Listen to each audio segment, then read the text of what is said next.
Did you participate in the Star Citizen XenoThreat playtests? What did you think? That was my question. It's in on Twitter. And this gentleman has replied, no, I can wait for PU. Maybe not even then. What? What? What?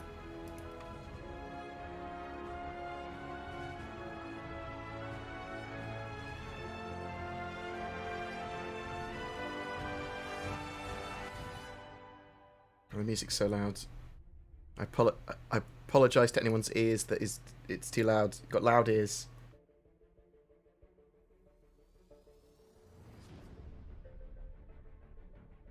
It's potato time is not going to become a saying on the channel.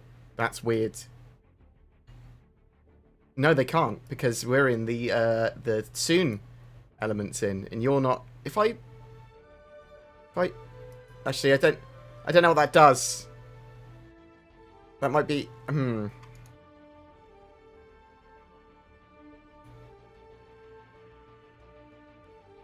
That is a feed to your camera. Apparently. I still got that awkwardly suggestive pose that you accidentally put on. It's go. Oh my god, that was funny. Oh.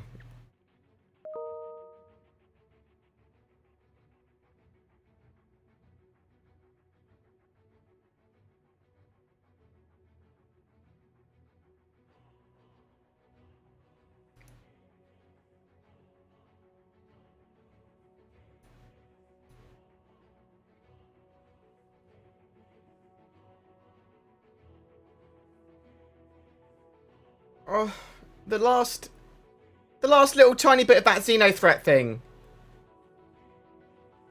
is now gone up to 40 minutes from 30 seconds. It don't download though. I upload. What? Come on. Yeah, exactly. You don't know. Neither do I. So I'm sorry. I'm angry.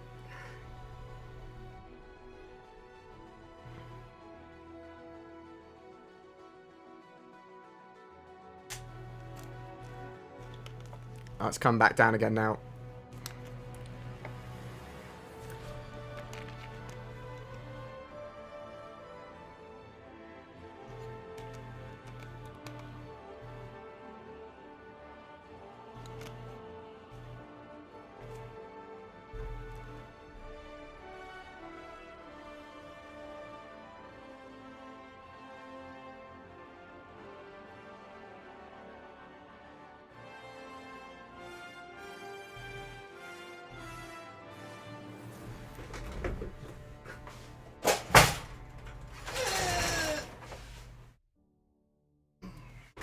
Alright, that's just me. That's the way I lift things now.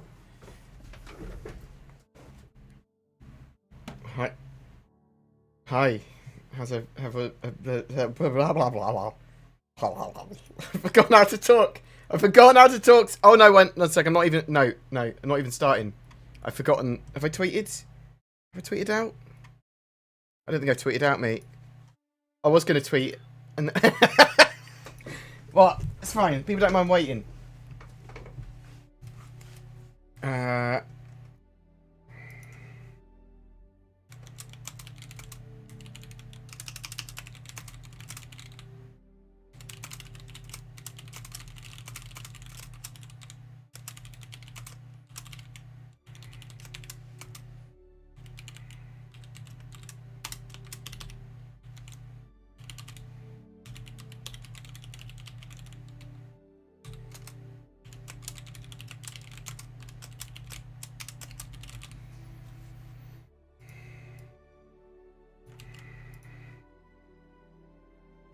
Boom, easy game.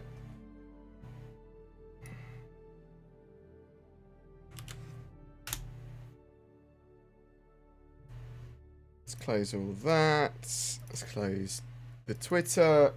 Right, Twitter is closed. That is good. Let me get it so people can see my beautiful face. What button do I press? Is it this one? It's this one. Hi. This is my beautiful face. I'm going to put some temporary footage in the background. we've got that stream video version 2. That's the one we're currently on. We're going to change it up to just some random footage of me playing XenoThreat until I finish downloading Zin's cut of me playing. Is it me or me and you, Zin? We What both do you mean? play it. Is it just my footage or is it our footage? Yeah, it's not my footage because my footage is unusable. Why is yours unusable? Tell me, Zin, why yours is unusable. Because the frame rate was terrible. So, are you blaming that on the Star Citizen? Are you a Star Citizen hatter now? Because you've got no frames? Well, good. It's down to my setup and the fact that it was in the PTU. PTU is always janky for me. Well, I mean, I had no frames as well. The playtest, 0 frames. Yours looked so much better than mine. It's what, and I felt that it was overly frame jank for me, to be honest. It was, it was a little bit too much for me. Even so, you must have had a terrible experience then, because, well, I cannot wait for the new me to build my new PC. That's I will tell you. It was very much performance related, but not necessarily server related at all. It was that there was just too much going on. Server related, because DC was having bad frames as well. But okay, so it might, but why would my footage be better than yours if it was server related? So that plays a big part in it, but also equipment. Like DC's footage is so much better than mine. It's like it looks buttery smooth compared to mine. But that's not server related then. That's client related. We have better frames than you because we've got better equipment. Yes, or are you saying it's both? Yes. He was still complaining about the frame rate. But you know what he's like. Okay, yeah, I do know what he's like. A dream of a man. He's dreaming. Okay. Yeah, for me, I felt that it was mostly client performance that needed fixing more than anything else. I cannot find any of my XenoThreat footage. I know it's somewhere because I sent it all to you. Is it because you uploaded it to the internet and now it's gone? Shut up! I know. That's not how the internet works, is it? Where did I put it? Oh, it might just be called new folder. Wow. That's right. I'll just search my 22 terabytes for new folder. Found it. Boom. Now I need to bring it up on here. So this is why people come to my channel, for the quality. What? Do you not store all your footage by like year and month, and possibly by activity? So it would have been like that. That's a no. No. So it does per patch and per event cycle. Yeah. And then the actual date and time is stored on the video as well. See, I literally have all my, like, I have a folder for 2020 and now 2021. And then in that folder, I have it by month. And then if there's a specific thing I'm doing, I will then have a folder in that month for that specific thing. So like all my Tobii eye tracker stuff. So, well, what you're seeing is that when I was sending you this footage, I got rid of, because I've got about 30 videos from the XenoThreat event, but I only sent you 4. Yeah. And that's because there was a lot of trash in there. What the? Oh my god! I think I might just be bad at games. I think you're bad at everything. Oh, Sin, why do you? Except for rotisserie chicken. I am the rotisserie chicken master. That's my. There we go. Get some XenoThreat stuff in the background. Media source. Let's transform it. Let's fit it to screen. If you would like to ask a question during the live stream, just say question and then ask your question. Don't just say question, because that would be weird. I'd have to preempt what your question was. Right. Let's do that. So I am here with Zin. Zin's working on the Squadron 42 summary in the background, and then she's going to be finishing off a video on Addison, the Imperator. Oh, sorry. So what is it, Zin? What is she? What's Addison? Imperator. What about now? Imperator. I worked out, actually. I have a sort of a weird amalgamation of the two. Yeah. Imperator or Imperator? But I kind of say, oh, I can't fucking do it now. But basically, it was interchangeably using Imperator and Imperator. Yeah. Imperator. Imperator. Delicious. Imperator. That sounds like a delicious pear-based cider drink. Yeah, so XenoThreat was over the weekend. We did some playtests of XenoThreat more specifically. And I thought they went reasonably well. Now, there were some people that did not have such a good experience. Although I think server stability was actually pretty good. We had a 30k at the end, almost the end of the 3 hours. Which I think like 20 minutes to go. Yeah, and I think that was pretty good. In fact, some people said it wasn't a 30k and it was actually just the event ending early. But I got a 30k error, so whether it's the event ending early or not, that was a 30k. It presented as a 30k whatever. And I think we should not give Star Citizen the benefit of the doubt in that situation and say almost certainly a 30k. But pretty stable, which was good. Frame rate wise, I mean, the servers obviously need work still. Whether it's server-related performance or client performance or both, and it's almost certainly both. There was definitely client performance issues in the latest PTU build, where I was getting significantly lower frames. The thing is, I say it's server-side because I always have worse performance in the PTU compared to the PU. Well, it's just because it's less optimized as well, typically. I just think that the servers in general are just more trash. Okay. Well, I'll take your anecdotal information theory, yeah. Yeah, and I'll put that in a video, actually. Most of my stuff's anecdotal anyway. People just think it's fact. Oh, that's true. I was watching Terada. Terada, if you've watched him, Zin, he's sort of like does very pretty good stuff live and in YouTube videos, much quicker turnaround than sort of like morphologists. But it's sort of like he's very talented at getting the shot there and then live. The way I describe it, doing very, very pretty stuff. They were so close to finishing the event, but then they 30k'd. Okay. So, it was a playtest. It was a playtest for a reason, and I thought it was playtested very well. Now, me and Zin did not have some of the problems that other people did. So, we were playing... first off, we played for like 40 minutes just on a random server, messing around. Didn't know exactly 100%... the ways of doing everything. I mean, I was aware of how to do stuff sort of roughly, and stuff might have changed and things like that. So we played a little bit, messed around a little bit, and we had a PvPer come on and start attacking some people, but we were able to drive them off and kill them, which was good. And then we jumped into a server with synchronizers, and that was reasonably well organised. I don't think any of them had done the event before. Neither Carty or knew exactly what to expect. At least one of them had, okay. Yeah. Okay. So maybe one or so knew what they were doing a little bit. Yeah, so because the servers had dropped to 40, we got a full server. I won't mention what happened to my mate DC, but we had to sell him out. We had to sell him out! Oh, God!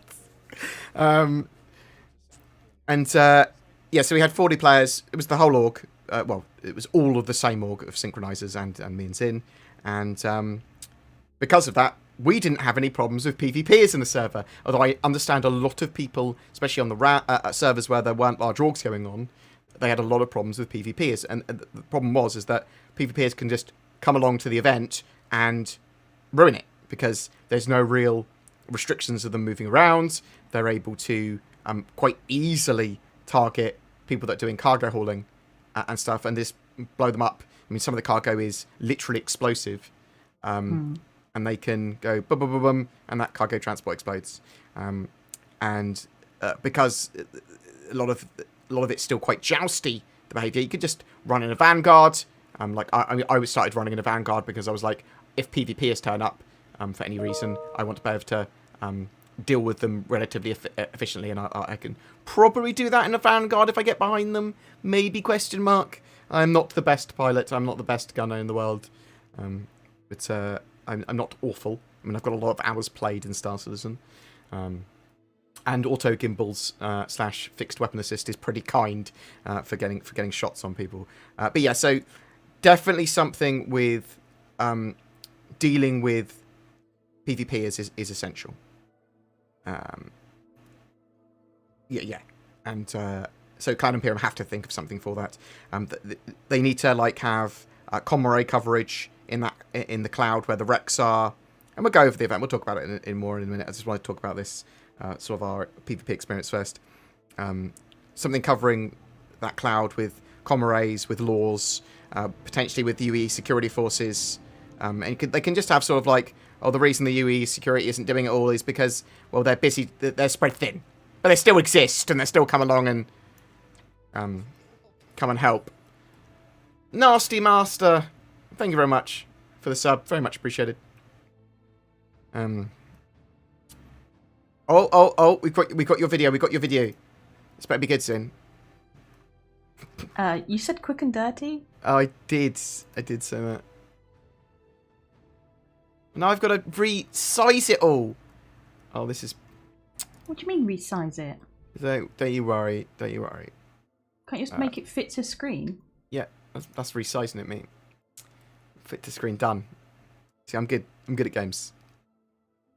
So something for potentially for those PvP players to be able to do, and for that difficulty to be potentially worked out on the fly if the PvP players turn up, because they are able to make decisions on how to ruin the event more effectively if they've got that in mind. And you have to assume that they're going to be effective at going, well, if I'm siding with XenoThreat, I'm going to try and ruin your fun or slow you down as most effectively as I can.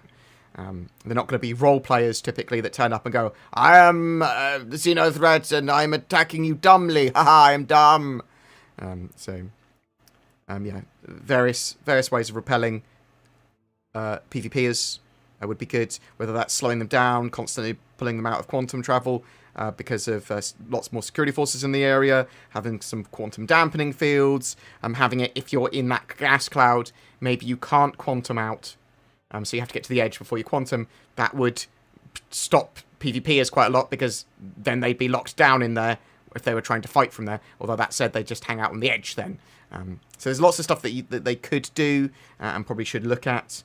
But also just some missions, counter missions for those PvPers as well, so they're not just turning up and going, well, I haven't got anything specific to do, I'll just go and blow everyone up. Do you know what I mean? Do you agree with the assessment Morph gave in his latest video that we will not see any new locations in 2021? What? No, I do not agree with that. New locations? We'll see Horizon, we'll see Crosada, we'll see various other points of interest turn up, and it's possible at the end of the year we could see Pyro and jump points. It's about a 50-50 in my opinion. Also, they moved Dalamar and Levski out, which was an odd choice if Nyx isn't within a year or so. Maybe it's not. Maybe they just want the Stanton system to be the complete and real Stanton system as quickly as possible. But I think we'll see stuff like the Aaron Halo this year. Maybe not completed, but getting there, at least in-game and partly implemented.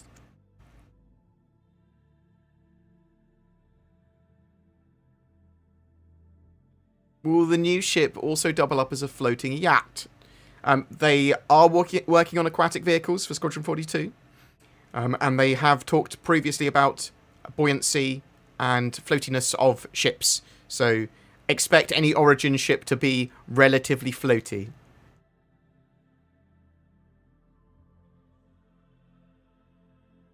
When you had your starting stream screen up, we could hear you. Not sure if that was on purpose or not. Mate, you can hear me in the background whenever I start stream. So I don't care if I'm talking about Twitter or punching all those kids in the face. That didn't happen. Hashtag disavow punching kids in the face.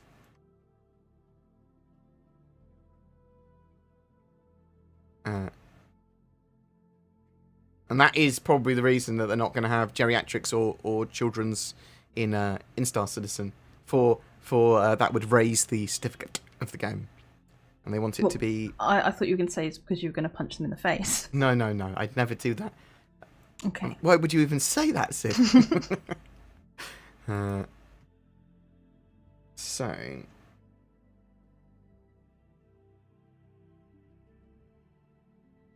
Yeah, so we did the XenoThreat event. So basically what happens is when the event's ongoing, you'll get a little video message to your Moby Glass going, the XenoThreat mission is activated, and then it will appear as a priority mission in your Moby Glass. And you basically turn up to Jericho, which is a military installation, and there's a Javelin there, which is being restocked and needs refueling, rearming, repairing, and about 600 kilometers away, there's some gas clouds with a load of Starfarer wrecks that XenoThreat have blown up, which has all the supplies needed for that Javelin. And basically, the idea is to go to this gas cloud that's nearby, clear out all those Starfarer wrecks, and open them up, because then you have to open the cargo bay doors, and then take the 3 different types of cargo, of which there are a couple of 100 boxes total, to Jericho, and then sell them at a terminal there.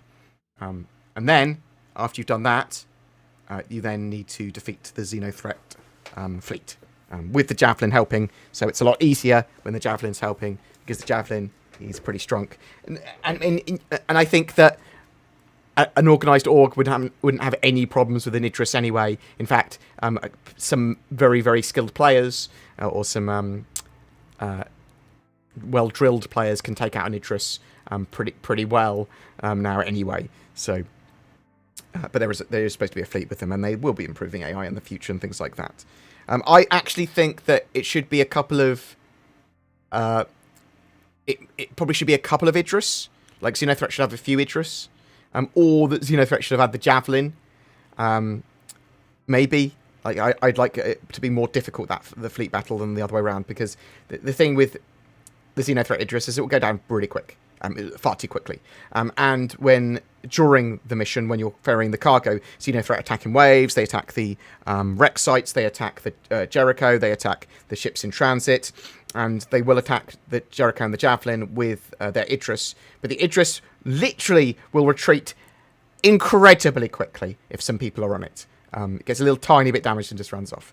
And sometimes, before you can really see it or react, it will get taken off so quickly. So bear that in mind. There's lots of little balance stuff that they can do, but it was a genuinely great playtest, but needs better frame rates, needs something to deal with PvPers, because otherwise it will just be a PvP grief nightmare. Because all you need is literally one PvPer that just goes, I'm going to ruin the event, to be there at the moment. And that will happen on plenty of servers, I'm sure. But then when you have an org that just takes over a server, then you're not going to have that at all. So there's just a... Yeah.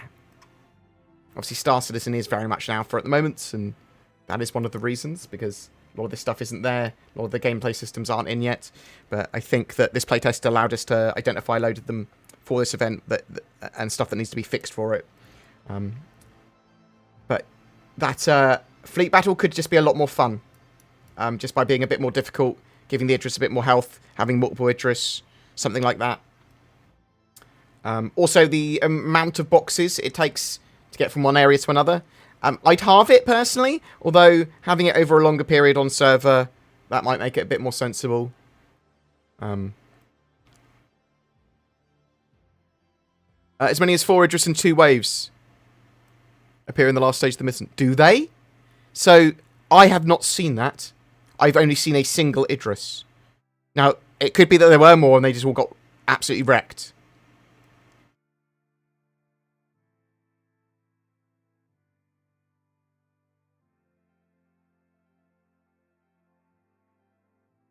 Was suppression possible for XenoThreat Idris? What did you mean? You can make it retreat in the cargo phase.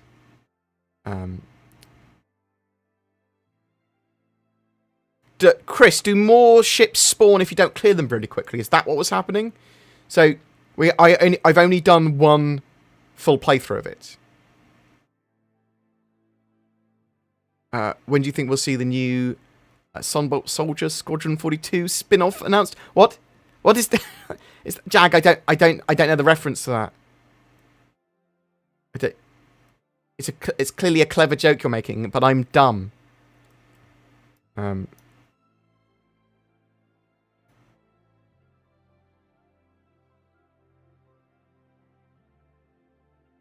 Oh, could you stop the Idris escaping with a mantis and quantum interdict it? I don't think so because of the way it's basically scripted to disappear. It will just effectively disappear. I did not try EMPing it, but we were going to, but we didn't try it in the end. And I did not try quantum interdicting it.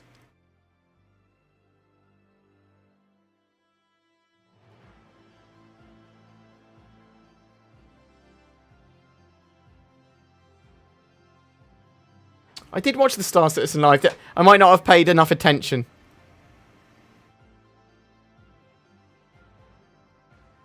Something weird Jay Lee was saying. So when I watched the Star Citizen Live's first time, I am writing a script or just writing down bullet points. So that might have been my bad. Apologies. No, actually, why am I apologising for not getting reference? Screw you. Have some of that. Yeah.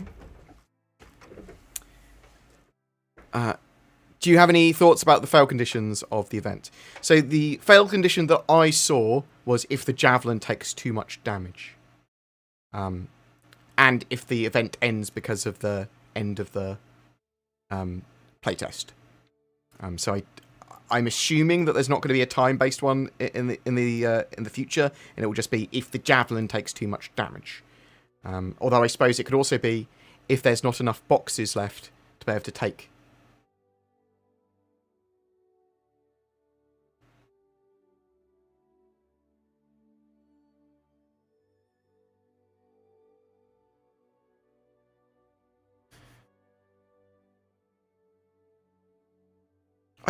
I didn't see. Oh, I didn't see the actual just straight out slogging versus XenoThreat. Yeah, but in the cargo phase stuff, that was. Yeah, it needs work. It needs some work. So so it was just the phase 3 stuff yesterday for some people, was it? Where it was the javelin is awake.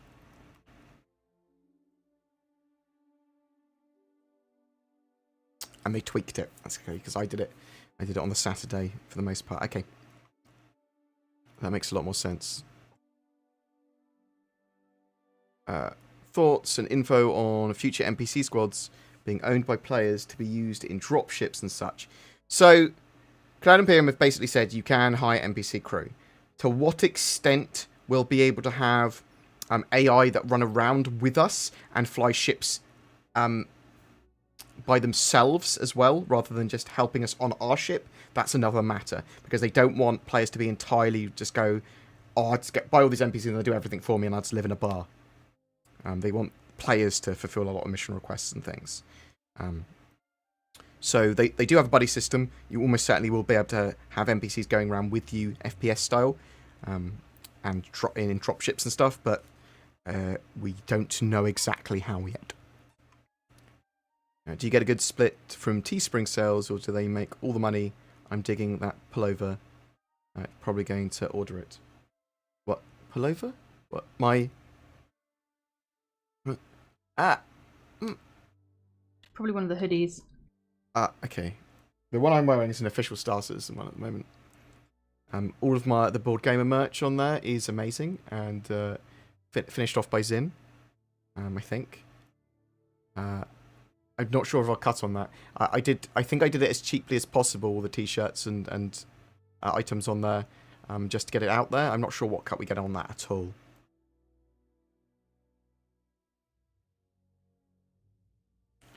If Star Citizen won't let me customize my Wee Willy Wang Wong, like in Cyberpunk, why even play? I mean, if that's what you want out of games? I mean, it's not really like Cyberpunk had that much option for customization. I was a bit disappointed. Well, you've only got a tiny little one, though, so... if we get iCache this year, but not server meshing, what's the game gonna play like? just with iCache. So iCache represents a much more efficient way of the servers interacting with the back-end databases, and a huge amount of network optimizations and gameplay and stuff requires iCache that they can then start to get in. So it will be a shame not to have server meshing this year if we don't get it, but iCache is super important. Morphologist seems concerned about next year of Star Citizen, and that is within his rights to.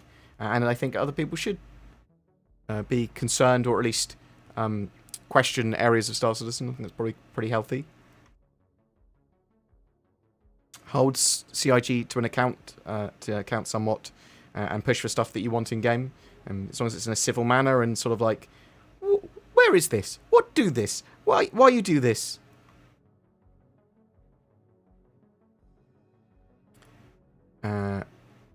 Stop fighting, I don't like it when my parents argue. Oh, well, you won't like it when me and Zin play certain games. I'll tell you that.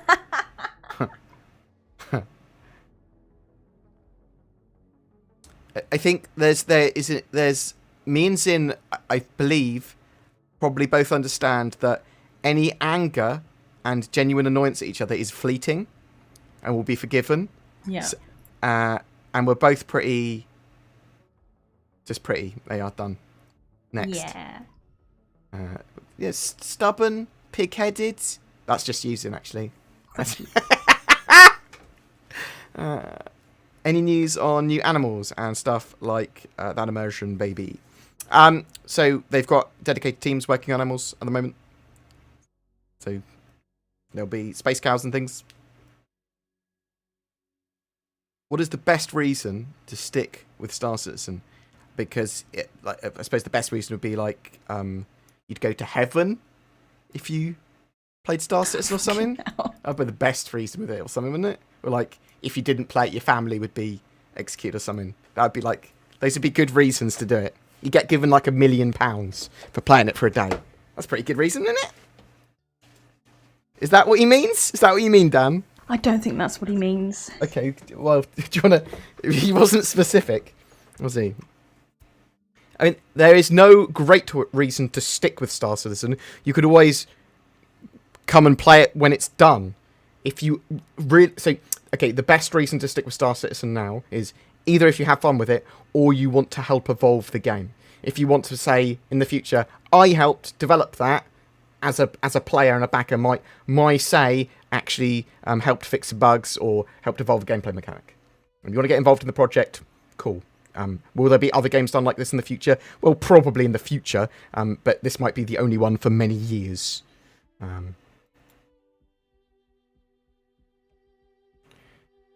So the 400i, when do you think we'll see it? Probably Fleet Week 3.13 or Fleet Week? I don't know. How close are we to getting full-blown haulage missions? Oh, so they've got, obviously, cargo decks. I think that iCache and then sort of Cargo 2.0 will come out at the same time or just afterwards, and then they'll probably be looking at doing freight and haulage missions. Like large-scale ones. Because there's a load of stuff they want to do with moving cargo and things like that as well. Does XenoThreat playtest, having taken place already, mean a live build of it might get released in the next 1 to 2 months? I'm hoping that we get XenoThreat missions by the end of this month. That might be quite optimistic now, within a couple of weeks. That's what I'm hoping 3.12.1 goes live with that. Will B ever get a job like oil drilling or collecting fuel for organisations? Yeah, so the Starfarer / salvage ships that do siphoning, that is the sort of thing you'll be able to do potentially. That's gases and refining fuel and sucking up liquids. Also bases may be able to do some form of oil drilling or a deeper version of collection. Are you going to try a U bottom left and Zin bottom right type string? Occasionally Zin will be on stream. I will go, Zin, do you want to be on stream? And just go, oh, okay, you did buy me a green screen. I've got to do my makeup. I've got to do my hair. Well, Zin, I've got to do my makeup. And I've got to do my... I'm done. Pretty. I am always pretty. You see, you don't have the problem that I do, right? I'm not as pretty as you. Oh wow. You're a girl on the internet. You're a rare Pokemon shiny. Sin. I think you need to worry. But boop,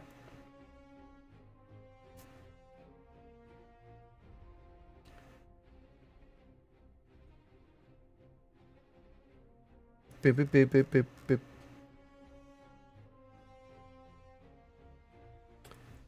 What's your best guess for seeing iCache in-game? Almost certainly Q2 or Q3, and it's going to be based on, is there a blocker for it? I suspect we'll see testing for it for the Q2 release, the end of June. And if it's ready, it will be released then. If not, it will be the next quarter. That's my expectation. Do you think they will have focused... They should have focused more on upcoming features instead of creating that event? They want these sort of events. And if they can get good events that also allow them to develop the game as well at the same time, then that's sort of bread and butter for them. Like, they are a playable alpha. That's how they're marketing. That's how they're pushing forward now. Playable alpha for them means they can do ship sales, they can sell the game, and they can develop the game relatively slowly while also pushing out a major update. And if they can get some actual tangible gameplay in there at the same time, that's exactly what they want to do for their model. So do I think they should have focused more on upcoming features? Well, I can see that there's positives and negatives to doing that. I mean, I would have done the development of Star Citizen very different, but I probably would make a lot less money. I didn't make Wing Commander. What's this fat tubby potato doing? Events are great, but it feels so unstable because of limited server and client performance. That's true. That's true. That's literally true.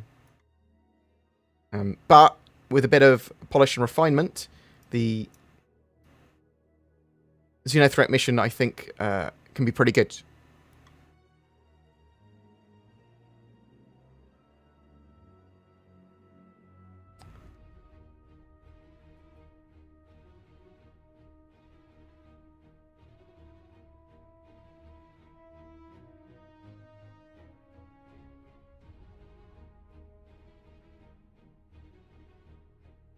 So so it appears in the Zin. So in the second day on Sunday, when they were doing, people were fighting the XenoThreat fleet because that was more focused on the actual fleet battles. Right. On Sunday, so it appears that people got lots of different configurations of fleets. Because some people are saying that there was 2 Idris, some people are saying there's another 2 if you're slow at taking down the first 2.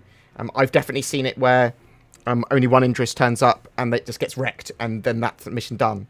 So it might be you've got to take it out a certain amount of time, but people were fighting 2 Idrises at a time, which is sort of what I would like. Yeah, so the Idris that attacks while you're moving the cargo over, that is not supposed to be able to be destroyed. It literally retreats. That's the idea of it. But it retreats so quickly because it... will we have AI assistance for XenoThreat missions so that we are able to do them all solo? It is not intended to be done solo. It is intended to be done as a raid event with lots of people on the server. That is literally what is intended. Could you do it slow? Could you do it by yourself over a period of time? Maybe. I mean, the Javelin does fight with you. Jericho has turrets on it. I can't see it being possible. I mean, so I think he's saying that if there's a load of NPC security forces and stuff that help you as well. It's not intended. It's supposed to be players getting involved. And I mean, it seems like such a large scale mission. If they intended for you to do it solo, then you would do just a section of it solo. So like you would just be the cargo hauler, or you'd just be the fight you know, shooty pew pew support. shooty pew pew support. Dynasty, good. Thank you very much for the sub. Very much appreciated.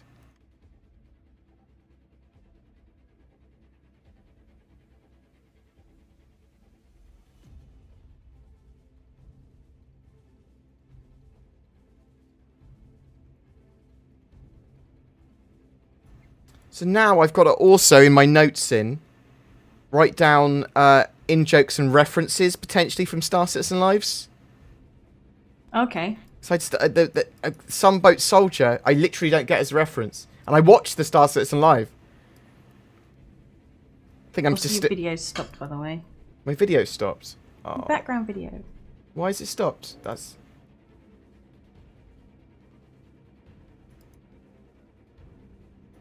I was saying, I think that might be your video. Are you sure that's not the one you put on? Yeah, it's yours. Your video's bad, Zin. No, it's not. Yeah, it is. It just stops. It just stops.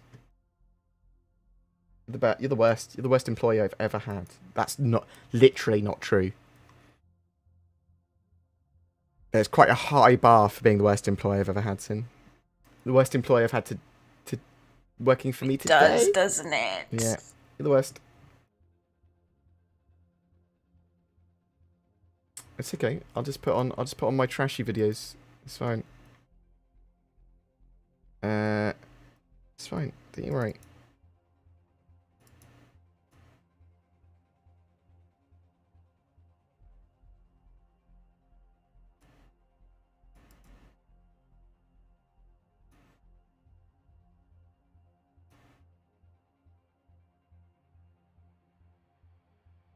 Don't worry about that one. Just get on with the Squadron 42 one.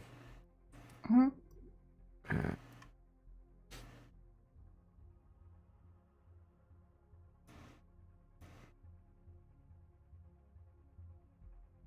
I'm so bad. It's okay. So bad. It's okay. I've taught you well.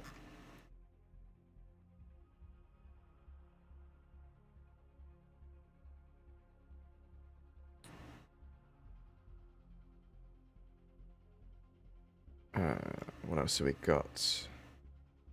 With the AI being so derpy at this point in development, do you see CIG buffing the Javelin to make the mission last longer? Buffing the Javelin? I wasn't seeing any issues with the Javelin in the fights, but then I didn't see the new scale of the fights on Sunday.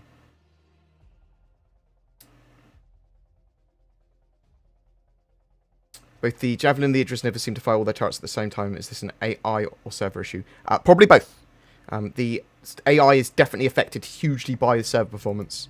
But they are literally tweaking the AI for the Persistent Universe gameplay at the moment.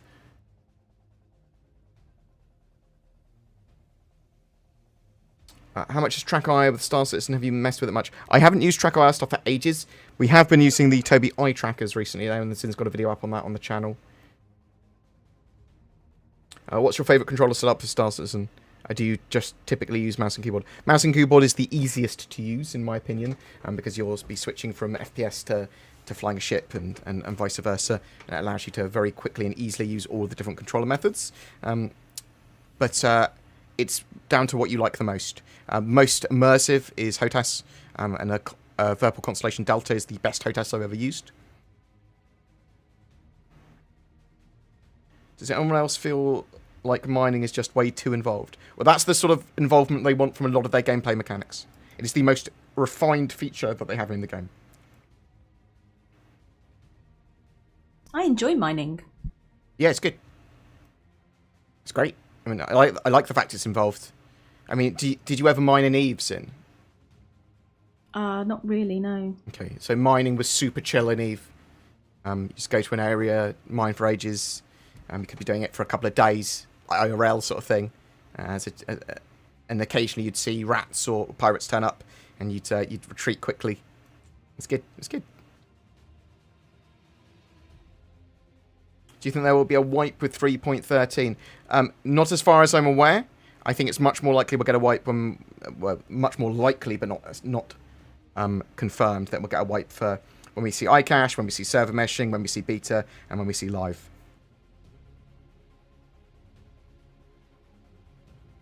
Is refining ore even worthwhile? So in a lot of situations, not really at the moment. So there's a weird economic balance at the moment, and they need to tweak that, both in the short term and obviously when we have dynamic economy, that will be a little easier for them to do because it will change.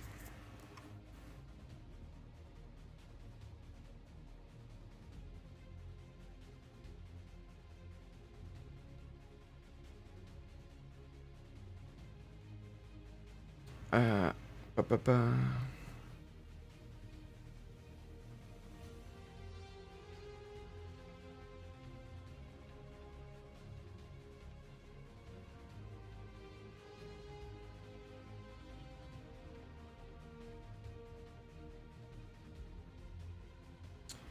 What else have we got?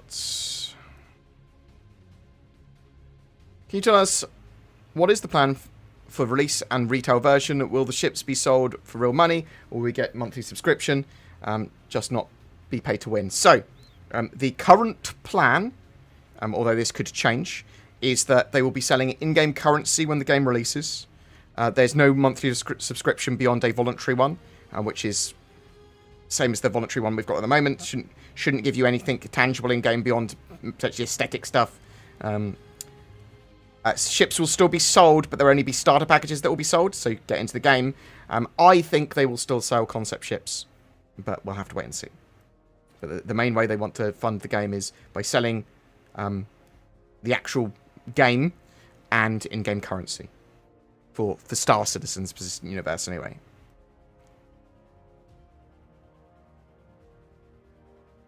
Do they plan to add piracy incentives to missions like XenoThreat?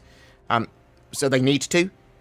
They either need to add piracy incentives and be aware of the gameplay there, or just go, well, it's mostly a PvE event, and then put restrictions in so that those pirates, PvP players can't get involved with it, or it's incredibly hard for them to get involved in it.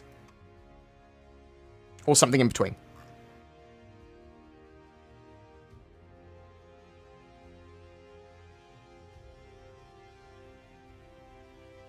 Thank you very much, Loud Guns! The best type of guns. Thanks very much for the joiny membership button on the YouTube. I appreciate that.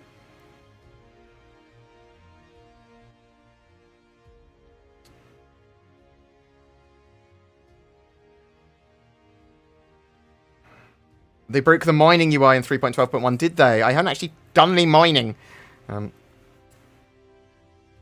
Why are you such a Care Bear? PvP is awesome. Get good, Scrub. Have I been disparaging PvP in some way? I don't think I have. I'm very pro PvP in the right situation, and you need to have a reason to PvP though, typically.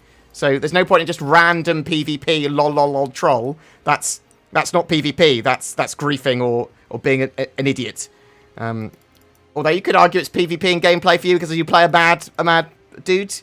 Cool. What I want in the XenoThreat missions is reasons to PvP, and then that to be factored into the difficulty. And if it is supposed to be more PvE, which I suspect it is, well, if there's a counter mission, great for the PvP players, but also have it so that the PvP players can't just immediately, easily GG ruin the event. You don't want to have PvP players just being able to go, turn up, shoot a couple of times at a cargo ship, and then explode it. I mean, yeah, great job. I mean, there's no difficulty there. You need it to be difficult for both parties to be able to complete their goals and objectives. You need some sort of, gameplay.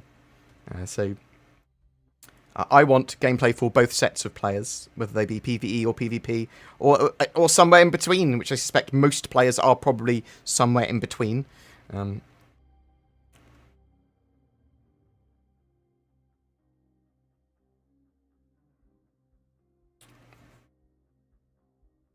Do you reckon they'll use the volatile cargo salvaging introduced in XenoThreat and other missions? Yes, they will.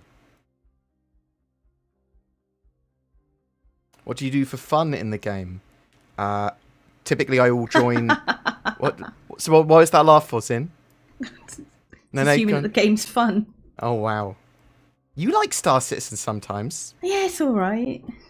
Zin has to do jobs that I don't want to do when getting footage.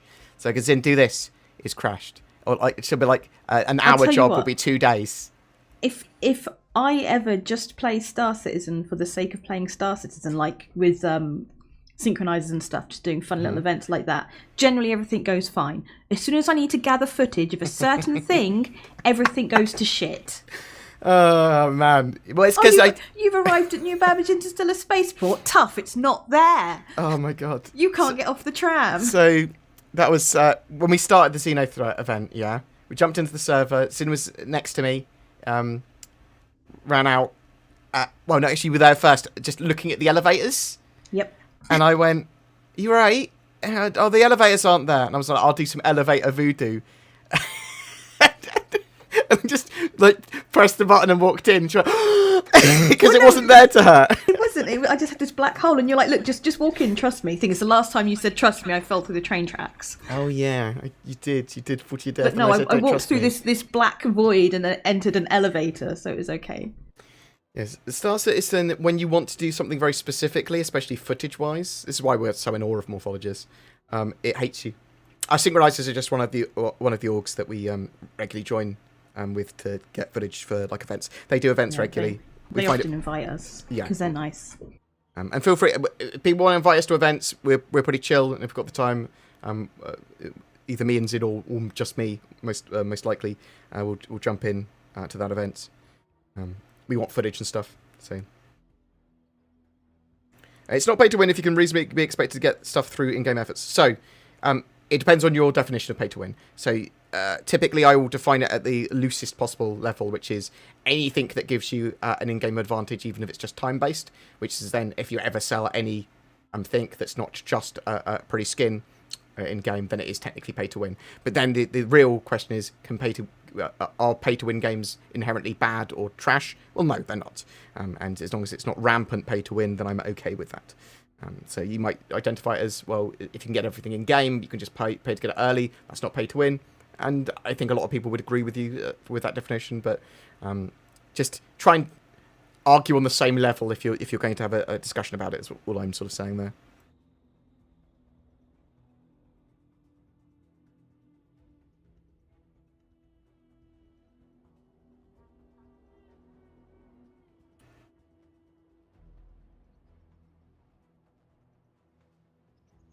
Thanks for answering my question. No worries.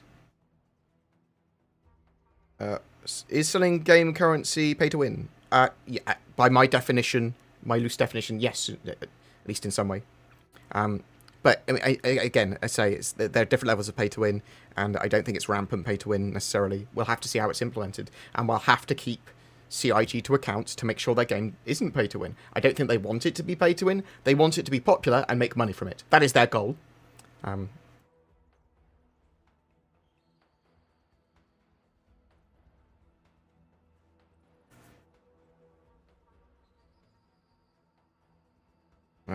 Yeah, so that means someone can mine for months to get one ship, and someone can just buy it for real money.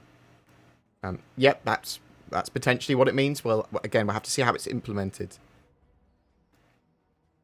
You can also just, in one day, get someone to give you that money in-game. Be part of an org, get the ship for free. There's a lot of other things going on there as well. It's not this way versus this way. You can only mine for 2 months to get the ship, or you can buy it outright. That's not the only two ways of getting it. And you can rent stuff as well in game. You can rent the ships. I wonder how much change we will see in server performance with Levski being taken out of the persistent universe. Do you think it will be significant? Probably not, because we had object container streaming and all that sort of jazz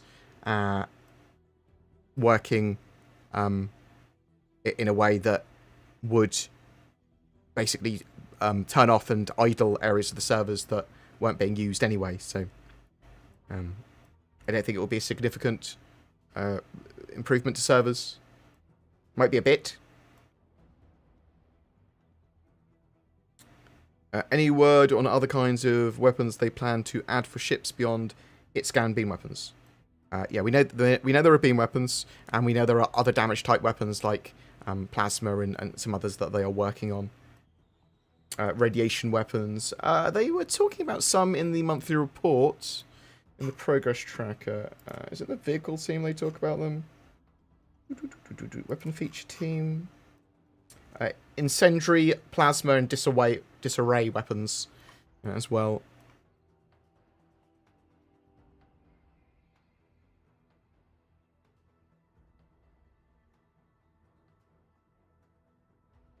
So what is XenoThreat? XenoThreat are a pirate terrorist organization that come from Pyro System, and they basically hate the way that the UEE is treating aliens. They think that the aliens are basically taking over the UEE and they're taking over Earth and Terra and stuff with subtle economic and political influences. And they are starting the revolution in Stanton to go against these corps and the government that supports them. And so the XenoThreat set of missions are a set of large... It's basically a large raid mission on servers. And it's going to be the start of large-scale dynamic missions. Because it's not just going to be XenoThreat, it's going to be XenoThreat for this 3.12 cycle. But there's more. There's like the Nine Tails Lockdown and a variety of other sets of missions that they sort of already got planned. And we should see in like 3.13, 3.14, and towards the end of the year as well. Could be a new set of dynamic missions each major quarter. It might be every couple of quarters. We don't know. Do you think Singe weapons will be implemented properly this year? It's suggested on the roadmap, in my opinion, that they will be. And I think that they'll... Properly is an interesting term. So I don't think they'll properly be implemented until I rev up fully. No, they'll probably be implemented until after physicalized components are in. But I do think they'll be implemented better this year.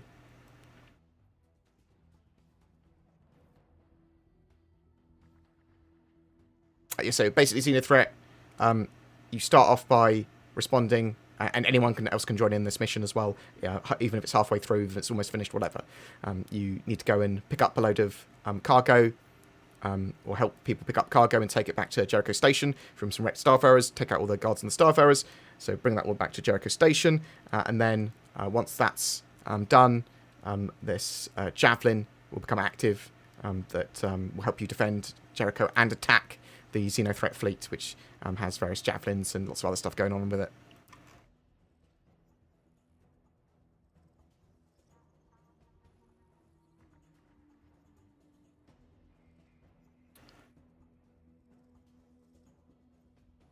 Thanks, Jay Bird, for modding in the background. Very much appreciated. You are a star and a scholar and a gent. So Zin's the worst employee and at the same time the best. Yes, that BoredGamer's ever had. Well, that might be me. Oh no.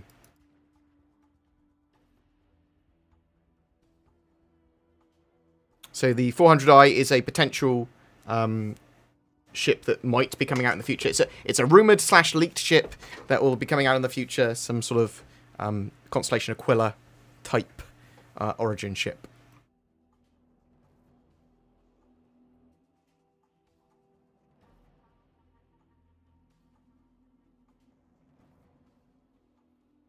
Do you think they will keep the expos and selling the ships for real money, and then when the game releases? Oh, so, okay. I think they're definitely going to be selling gameplay packages and the in-game currency. Could they do concept ships still, and still show other ships beyond game packages for real money? I mean, it's possible.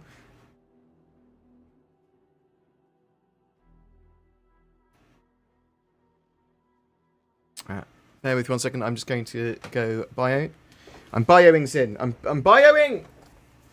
Okay, bye.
Oh, my legs. No, we're good.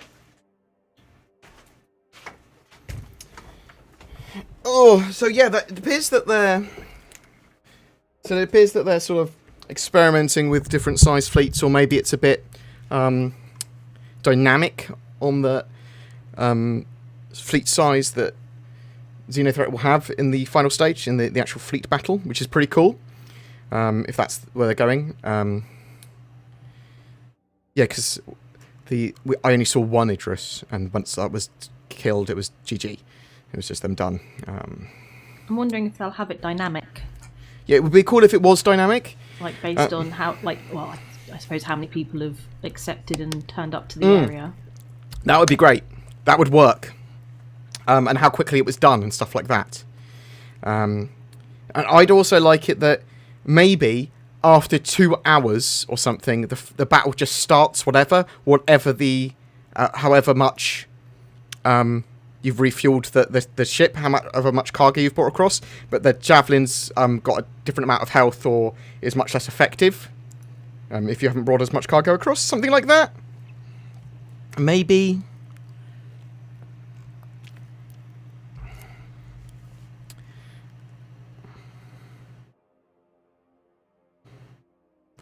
Player name tags are lagging behind people a lot more than it used to. Do you know if this will be fixed sooner? It will take a little while waiting. I've got no specifics on that. What I can tell you is the desync. We had a bit of desync in our server for sure. I was stuck in Zin's Super Hornet that was next to Jericho on my screen, but she was flying around like 5 minutes away. Yeah, I had quantum jumped halfway to the wreckage to try I could see you firing. Assist a cargo ship, yeah. I was But fighting someone and you just couldn't see anything. You were just sitting in my ship back at Jericho for some reason. Yeah, it was weird. But yeah, desync happens. The amount of stuff going on my scanner and my radar is hellish for me. Like, there's too much going on. So I had a load of AUG things, but also when I was in a ship, there was just a load of just targets everywhere as well. It was just a bit confusing, a bit overwhelming. So filters for that in the future is a must. We know that they are building them, but...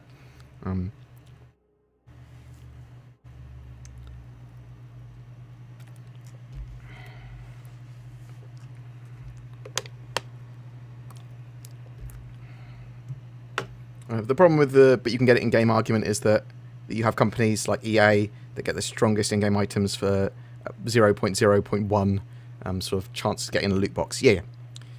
And that's why you've got to make sure that CIG don't do anything that's what we could see as scummy. Don't buy...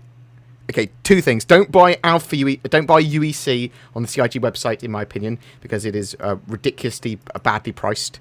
Was it $1 for 1,000 UEC? If you buy a ship, you get like 20 to 1, or quite a huge, a much better conversion rate. Or just get it in game.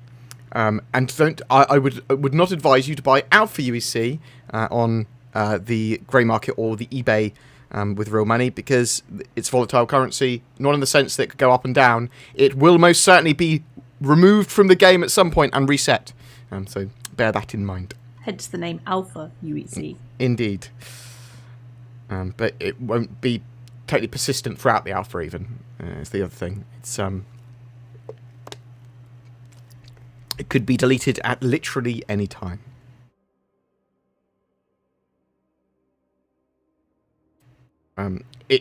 It's possible that one day Star Citizen might have a mandatory subscription. I think that's unlikely, but it is possible. I mean, I'm not going to say it's not. I'm not going to say it's impossible.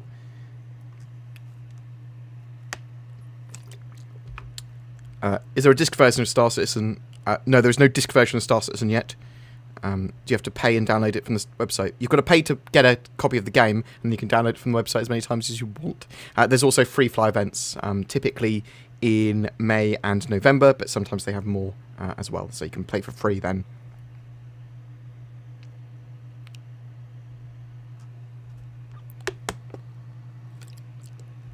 I had the Constellation Snubfighter will be usable in 3.13. They are supposed to have Constellation to P55... No, P55? P52/P72 docking in 3.13. That is the plan. I saw a ship that costs $1,000 USD. There's a ship that costs $2,500, the Javelin. That's the most expensive ship in game currently. A And you've got one, haven't you? I do have one. Ships normally have armor and weapon storage, but do they plan not to add other kinds of storage for non-combat items? There are fridges in ships for food. What about utility items? Okay. To what extent can we store certain things in little cupboards and stuff? They are building systems so that you can put and interact with loads of different items and move items around and stuff. I'm not sure of the minutiae and detail of that, though. And what's just aesthetic and what actually has function. I think I'm expecting food to be stored on ships and actually be able to be sort of prepared in a kitchen. I might be mad to think that, but that's what I currently think. Sim, what do you think? Do you have any ideas on that sort of stuff? What would you like to see? Do you think it's stupid to like have food storage? Because obviously we need to eat and drink in game. And I think we should have food storage, but I think it should be as simple as putting it in a cupboard or in a fridge, and then you can access that cupboard or fridge and get it back. I don't see the point of cooking food. So you don't think there's going to be a cooking system even though we have kitchens? Yeah. Okay, that's cool. Do you think there will be crafting of food at any degree? I wouldn't care.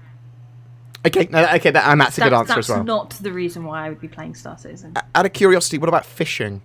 I don't think there's an I don't think there's an MMO that exists that doesn't have fishing. Why not start with Star Citizen? Whoa. Well, what are we going to do? Is it fishing for our own use, or will we start trading in fish? Literally, someone's just said, sit down and just catch some fish. It would be to both eat and to trade. You get rare fish. No, I think that's ridiculous. Come on! People are going to want to fish. Fishing. 1 second. And not with the pH either.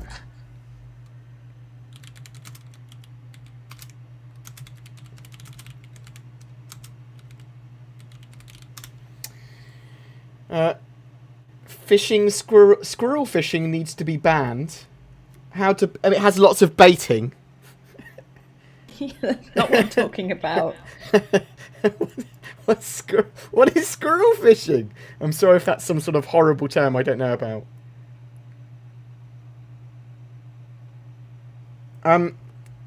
Not with traditional water-based fish, it doesn't. Let's just say that. You're loving the background B-roll. You'd like it a lot more, Citaro, if Zin's video that she was supposed to have made actually worked. Zin. Yeah? That's criticism of you. Yeah, I know. I don't care. I ain't mad.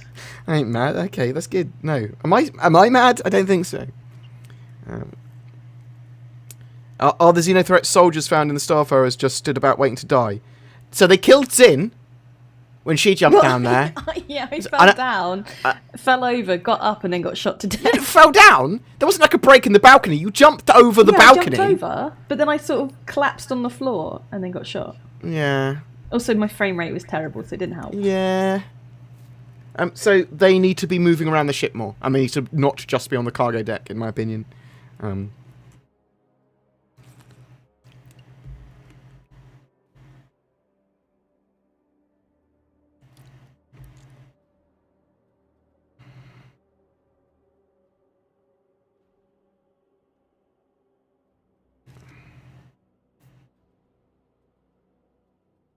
Right, what are you winning at? You're participating in a game's development, not in the development process, not a game. No, we can still talk about pay to win, and we can still be worried about CIG's monetization model and pay to win for it. I mean, that's fair criticism. People can talk about that. That's fine. They can't say that they know it's going to be like terrible game because of pay to win or anything, but they can say, look, I don't want this form of monetization when the game goes live. I don't want this kind of gameplay where someone is grinding for this ship, takes them 3 months, and then someone can buy it just day one, super easy, lol, because I've got $100 spare and you don't. And if they do, how does that impact the game? So that there's lots of stuff that needs to be answered to that.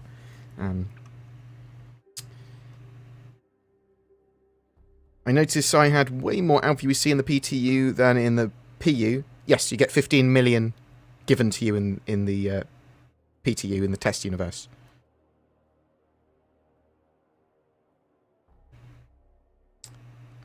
But everything I'd purchased without UC was gone. It's because it's like a copy of the servers.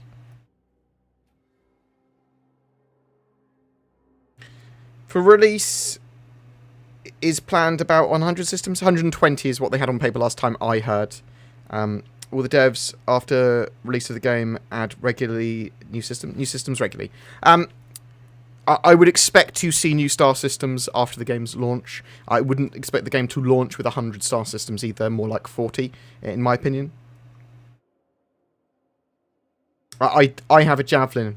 I have a Javelin. Well, I can't fly it yet, because it's not player flyable yet, unless you jank into it, and you can't really jank into this one. Well, I haven't been able to.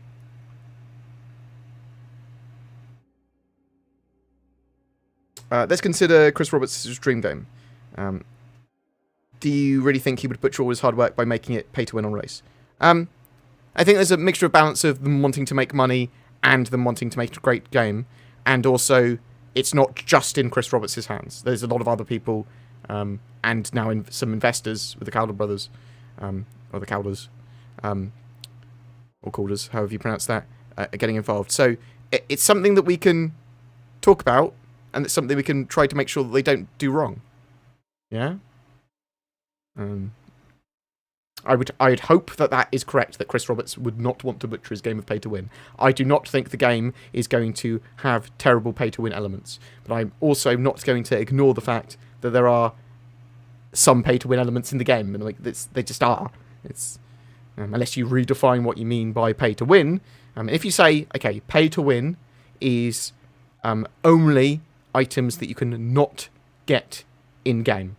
It's items that you can buy, but you can't get in-game unless you buy them with real money.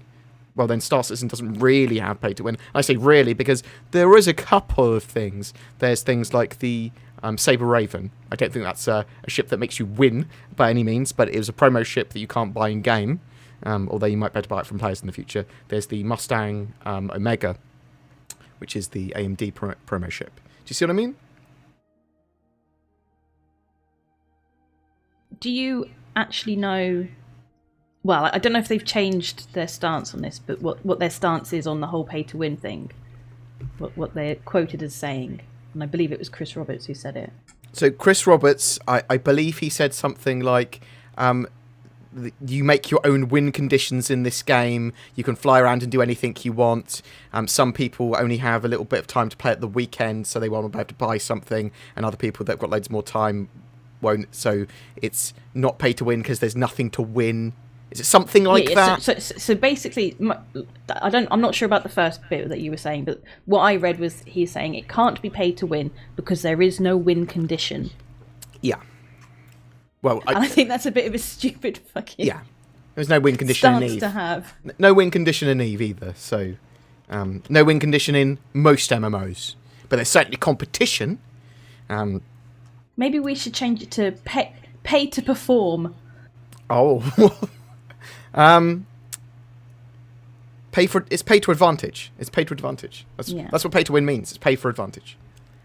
Because you can be talking about time advantage, you can be talking about any tangible advantage. Yeah, some people say pay to skip or pay to head start. Yeah. I do not think Star Citizen is going to have rampant pay to win, nor is that pay to win going to be horribly detrimental to the game once released. That is my genuine belief. I am hoping that we can hunt animals and cook them and sell them and make some of them pets, or sell some of them at least as pets. Big game hunting and animal smuggling is something that would be cool. But so would about 1 million ideas for Star Citizen that Cloud Imperium have. Will players one time in the future be able to make their own space stations and bases? So we don't know. One of the original stretch goals was for player-managed bases. So bear that in mind. I would expect us to be able to at least take over and control some space stations. I'm hoping that we can build them. There's definitely going to be bases that are on the ground. What that just be pay to win faster instead of just pay to win? I'm a bit confused what you mean by that. By that, Gabriel.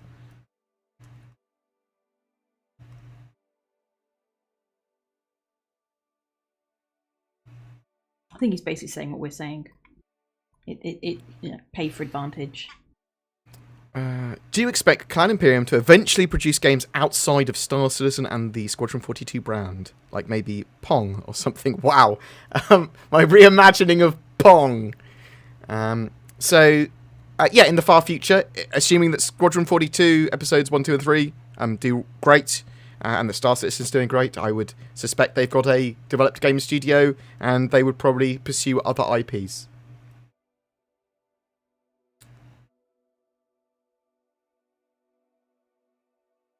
Hunting, but why though? Because there's big dangerous animals. Like the Yeti, like the Pyro Crab. Don't give them more ideas, I know, right? Every idea increases the game by another month.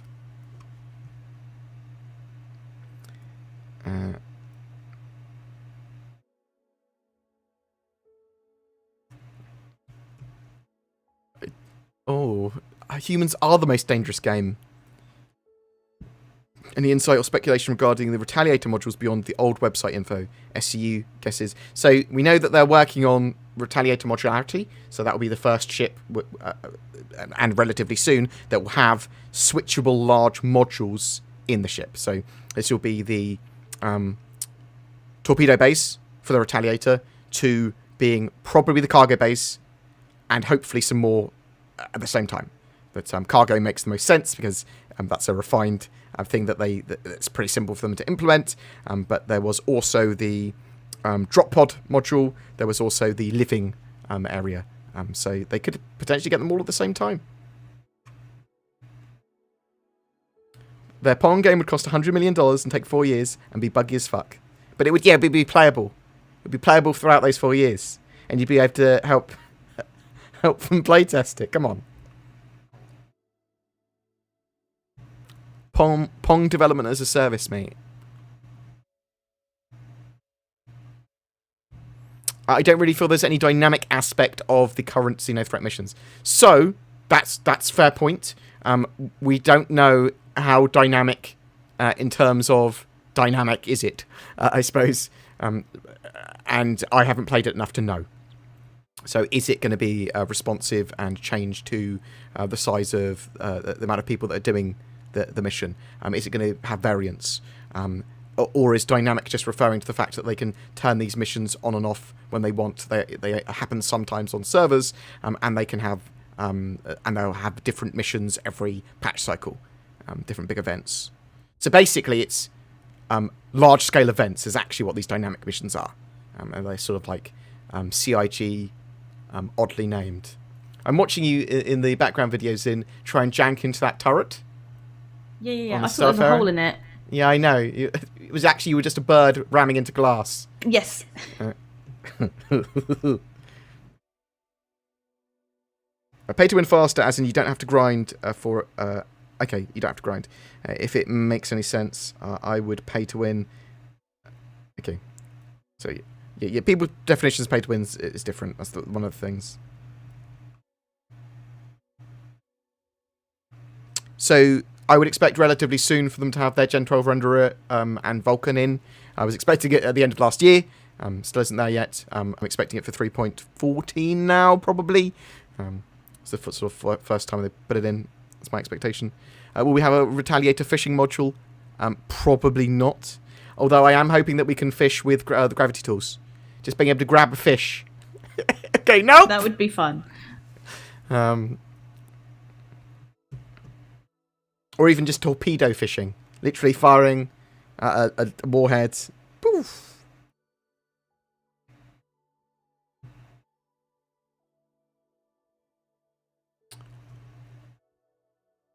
What else have we got?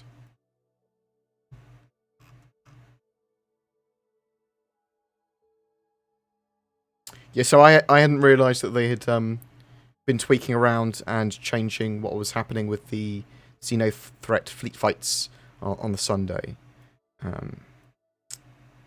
So hopefully we'll probably see some more couple more playtests this week, I would expect, before we get a live 3.12.1, in my opinion. And people seem to be quite happy with the OpenPTU tests, because they get to play it if they want to.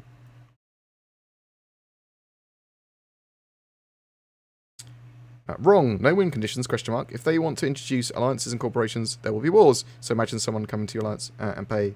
Yeah, totally agree with that. There are very much win conditions in MMOs. Or at least doing better conditions. There's no win condition IRL unless you set one for yourself. But companies certainly do better and worse than each other. Any thoughts on increasing piracy... on rock miners, new gameplay loops to counter it? What? Piracy on rock miners? What? I don't understand. Piracy on the rock miners?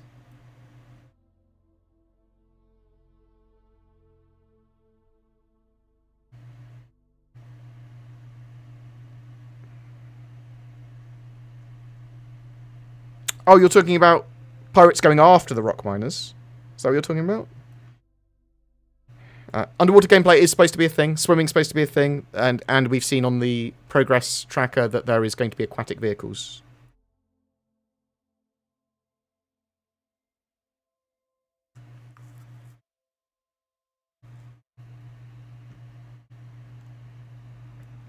By that definition, won't the game order be broken at launch with people having javelins and all the expensive ships without grinding?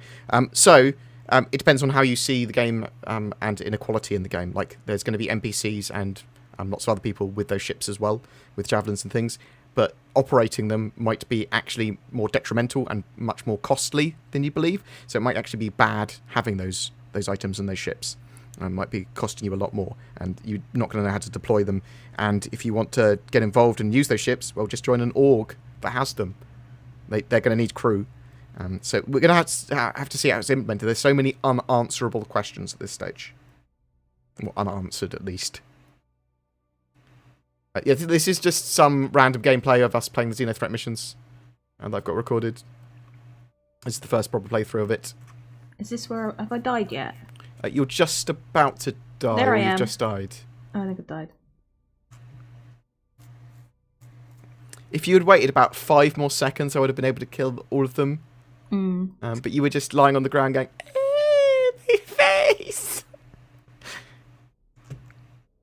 I'm doing alright, Summer Yeti. Thanks very much for asking.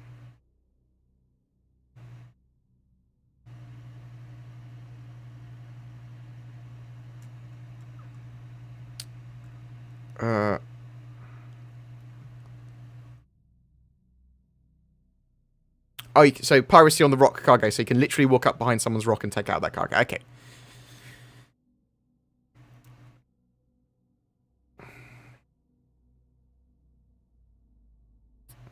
With ship naming forthcoming, do you expect the players to be able to display it and customize the skin of their ship? Or is it UI and feature only? So the picture of the feature shows a name on a ship. It shows the UE Stanton, or UES Stanton. So it's sort of implying that you can have the ship name on the side of the ship. I would expect it to be when you target someone, you can see the name of their ship along with the player name. Yeah, that's my expectation. You can name a ship, and you can see the name of the ship along with the player name of the ship as well. I really enjoyed the XenoThreat mission. I think it needs a bit of refinement. The patch needs some refinement, really, as well.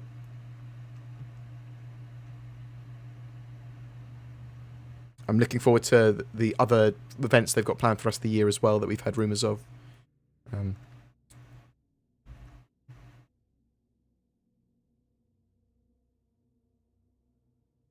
I think people with customization of their ships, people are really excited about that. So not just the modularity and sort of like being able to change more roles of your ship, and not just the sort of like being able to customize your ship's weapons and components. And obviously that will be a lot more important and a lot more in depth once we have physicalized components and aftermarket customization. But people really want to change the colors of their ships. They want to do various paint schemes. They want to change the name of their ships. They want to have decals on their ships and stuff. What do you think of Zero? Zero, is it good accounting software? I just use Pandal and an accountant.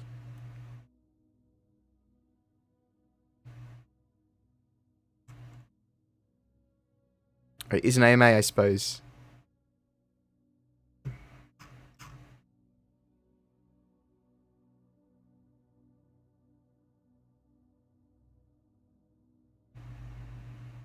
Asteroids will get updates in 3.13, right? So there are asteroid updates coming for the game.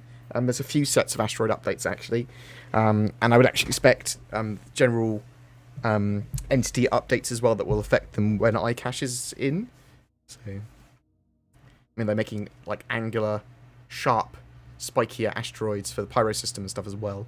They're making asteroids for the Aaron Halo, because there's a huge amount of asteroids there, so...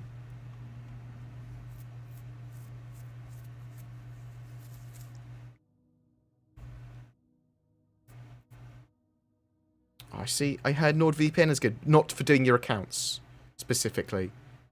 That might help your accountancy data not getting stolen when you're doing your accounts, question mark.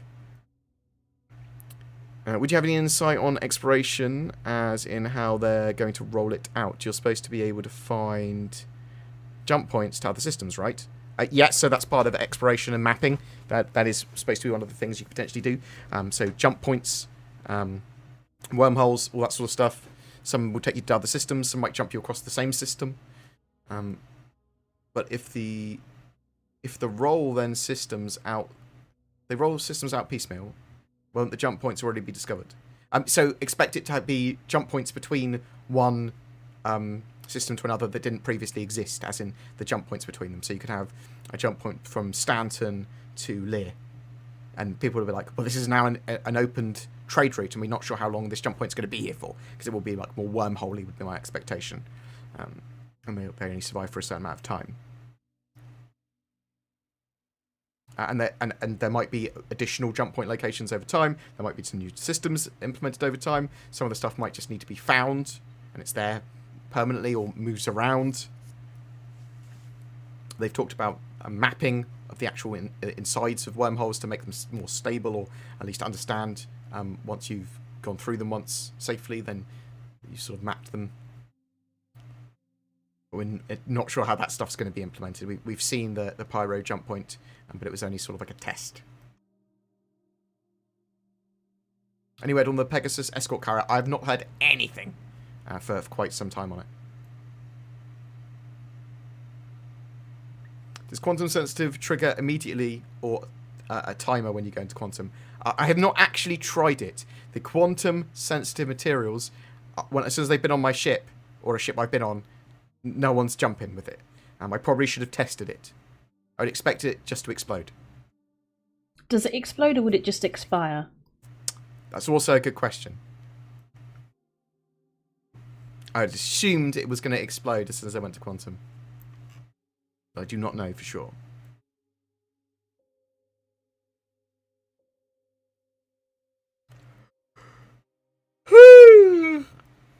With the upcoming asteroid changes, talk of a refinery ship coming, and refining in game, with this hint towards a potential Orion release relatively soon. I don't think so, because I think that Orion is a whole magnitude, it's because it's strip mining, it's a whole magnitude above the current mining that we have in game. And also, it would devalue all other mining so much. Well, maybe it wouldn't if they balanced it right.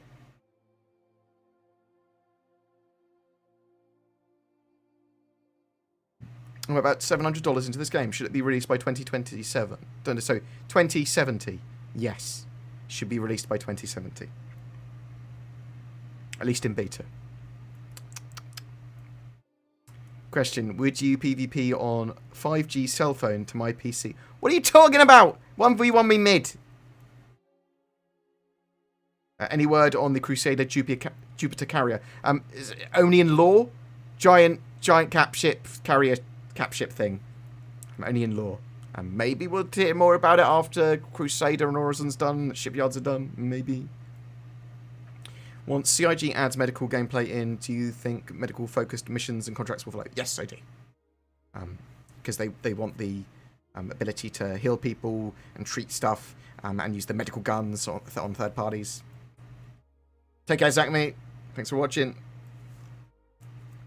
I hope player knockdown and reviving come sooner. I think that's part of the medical gameplay they've got planned for this year, along with extra updates to the player status system.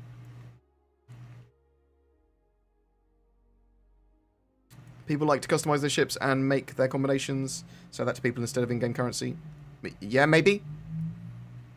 I'm sort of okay with in-game currency, because I'll see it as Plex, basically, in EVE.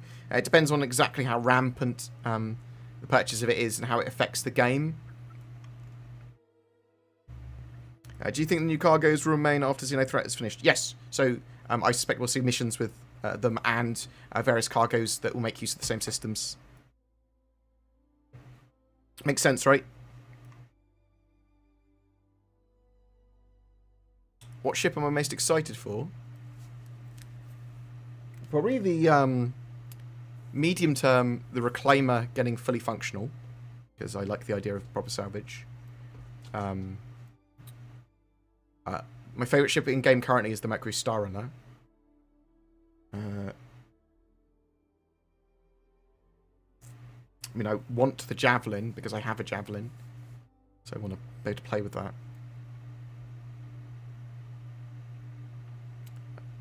And I love, like, the Banner Merchantman. I love the Carrack. Are they planning any kind of skill system, or will anyone be able to pick up the right tools and be a doctor? If you can, yeah, the right tools and the right ability to play the mini games effectively, and knowing what's going on. Yes, it's not going to be an XP or skill-based system. It's going to be your own personal ability to do it and have the right equipment.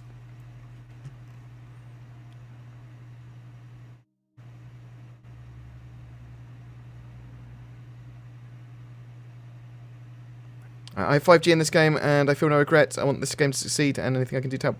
That's very good of you, Ghost Reaper. I think 5G is a lot of money, but maybe it's not to you. And I want Star Citizen to also succeed.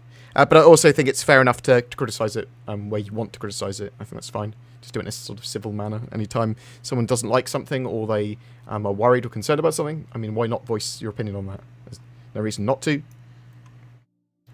Speaking of the Banner Merchantman, any news on that, or has it been pushed aside again? So they are working on the Polaris this year, and I would expect the Polaris to be out middle of next year, and then I would expect to starting probably at the end of this year. I would expect to start to see work on the Banner Merchantman. That would be my expectation.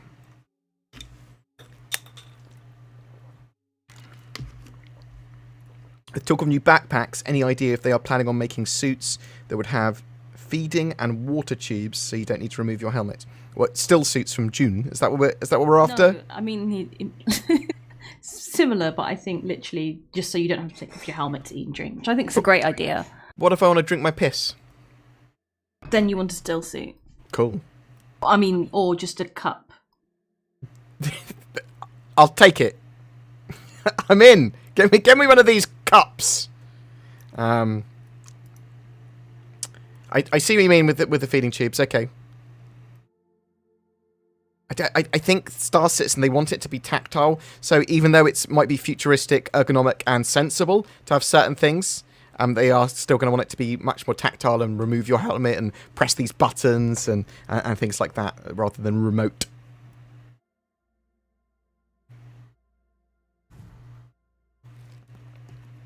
I think have it with like a feeding and drinking tube, right? But then you've got to play a mini game to get the tube, like wiggle it from the bottom of your helmet into your mouth, and it's like hand simulator. It's that bad. That would be amazing. That is one of the games that I actually genuinely hated so much. It was so painful to play. Especially when you would, like, loaded the gun and pointed it at someone and fired it, but your ammo had disappeared. I mean, DC literally had it on video of him flicking the gun closed, and as he flicked it closed, you could just see the bullet slip out. Oh, man. As he was flicking it closed. And that was it. He rage quit after that. Don't blame him. What's your favourite part of the game insofar and not released yet? I'm so confused by that question. But I want to see base building. Bases is probably what I want to see the most at the moment.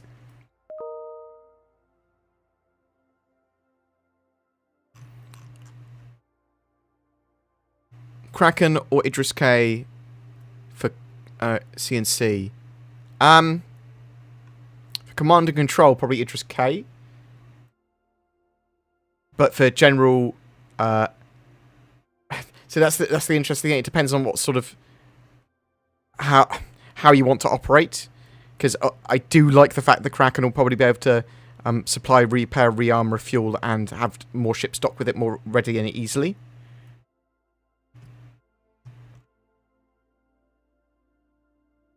Get all the BoredGamer slurps from when I drink.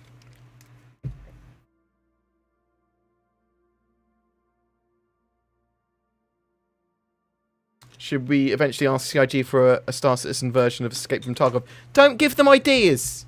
They still need to finish Theatres of War as well, so come on. Should we have Battlefield 5 Star Citizen? Yeah. What about Battle Royale Star Citizen? It's in the works. No, it's not yet, but maybe one day. Maybe I missed it, but how did devs plan to implement science? How to implement science? So science is actually a huge range of stuff. So it's partly exploration, it's partly crafting, so like making drugs. It's data crunching, it's data gathering, farming, overclocking components permanently, tracking down anomalies.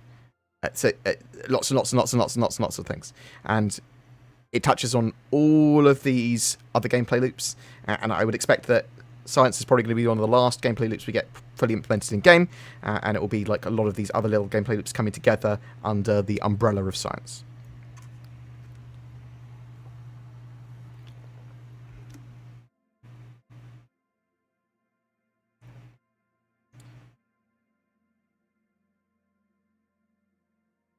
Okay, Bored. Thoughts on them taking out the kids out of the commercials they have them with? So it's the Rock one, and it's the... Is it the Fleet Week is the other one?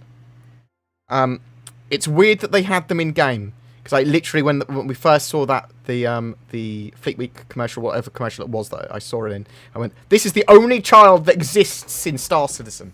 Very specifically because they didn't want children. They said that multiple times, and it appears that that's genuinely the way they're going. They don't want geriatrics. They don't want children in game.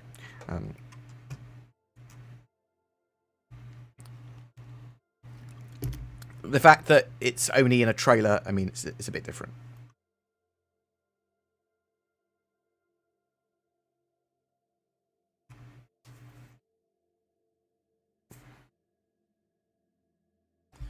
How are you able to take a space crap if your underwear is grafted to your body? That's a good point. But again, through the tube.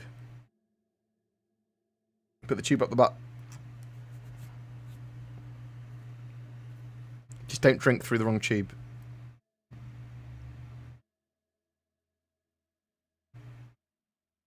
I noticed you have a decent amount of Alpha UBC. So that's on the PTU that I'm on, and you get given 15 million Alpha UBC typically in the PTU tests. You don't get to keep it afterwards, but...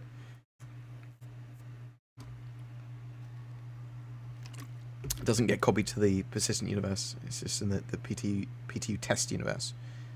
Just in case you missed this, do we know what will happen to in-game inventory gear when physicalized inventory becomes a thing?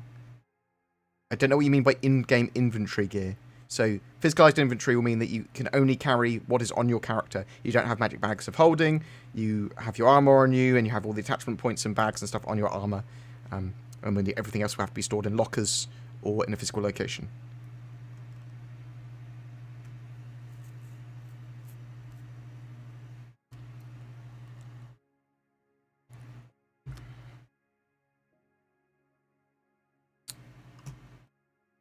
Do you think planet-side base building is going to make the Endeavour yet less useful for farming? So, that is a good question. I do think there will be farming on planets and base building, but you've got to remember this, the Endeavour might be able to do a lot more, literally be able to travel to different types of sun. and different areas, and be able to do farming in potentially zero gravity and things like that. So I suspect it will be different types of farming for the Endeavour and for planet-side farming. They'll be different, and maybe you can cultivate new seeds and new types of farming stuff with the Endeavour, and then use it planet-side. Thank you very much, Mouth Breather, for the sexy man comments. I appreciate the lie, but it's also, you know, you're willing to lie about my appearance. I appreciate it. Thank you.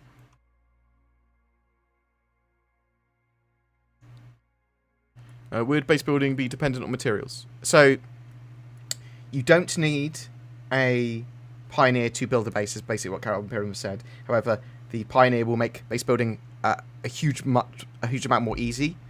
Much easier. Sorry, I can't words. Much easier, and it's basically a mobile factory that will allow you to scale your base significantly larger and do more. So they've expanded base building up quite a lot from just outpost building now, but you do need materials. What do you think about limiting pay to win on a per ship basis, based on multiple time elapsed since first hour of played compared to average play time? I don't know. Obviously, Star Citizen's monetization model at the moment can be seen as pay to win, very much so. But I want them that this monetization mode works for the game. It allows them to develop the game in a very sensible manner and makes a lot of money. So what I meant is, what is CIG going to do with our subscriber flare, etc., when physicalized inventory is in play? There'll be a physical location for it, so it will be like in a box or your hub, or you'll have to choose where it goes. It will have to be something like that, or at least at some point.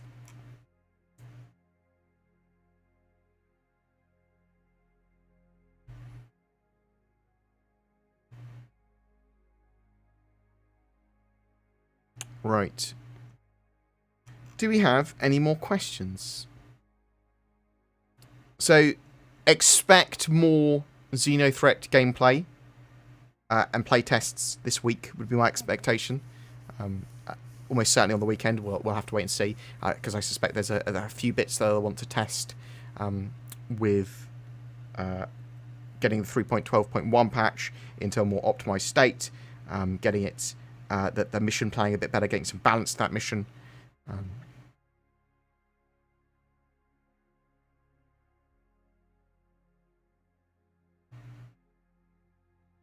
The whole screen is flashing blue from time to time gameplay. So that was happening when I was near the gas cloud, typically, or coming out of Quantum Jump. But it seemed to be gas cloud based.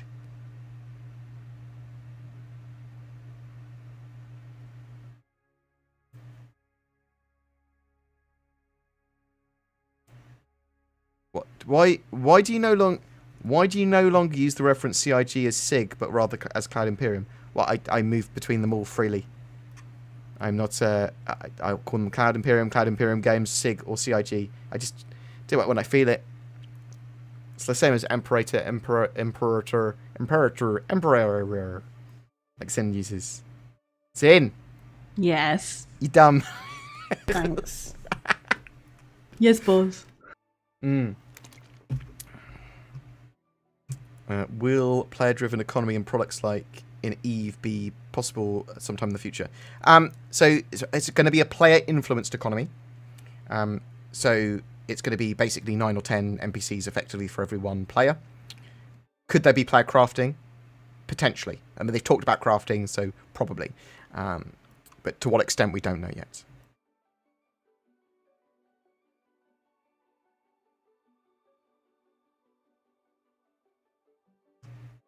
What effect will iCache have in the game that we can see when they are testing it prior to release? When they're testing it prior... What? That's a weird question. What effect will iCache have in the game when we can see it for them testing prior to release? So, I don't know. I don't know what they're going to be testing. So when it's actually released, we'll see more optimized servers, probably more server stability, that sort of stuff. But I don't know what they're specifically going to be testing at any given time before that. Are you going to roleplay a character at rollout? I might do some content, some more light roleplay, or some silly sketches or something maybe. I will be doing news in game as well. Yes. Any real-time frame release for Squadron 42? Not beyond. We know it's not going to be before 2022. Oh, people do like Safety Boy. Why do people like Safety Boy so much? Because he's dumb.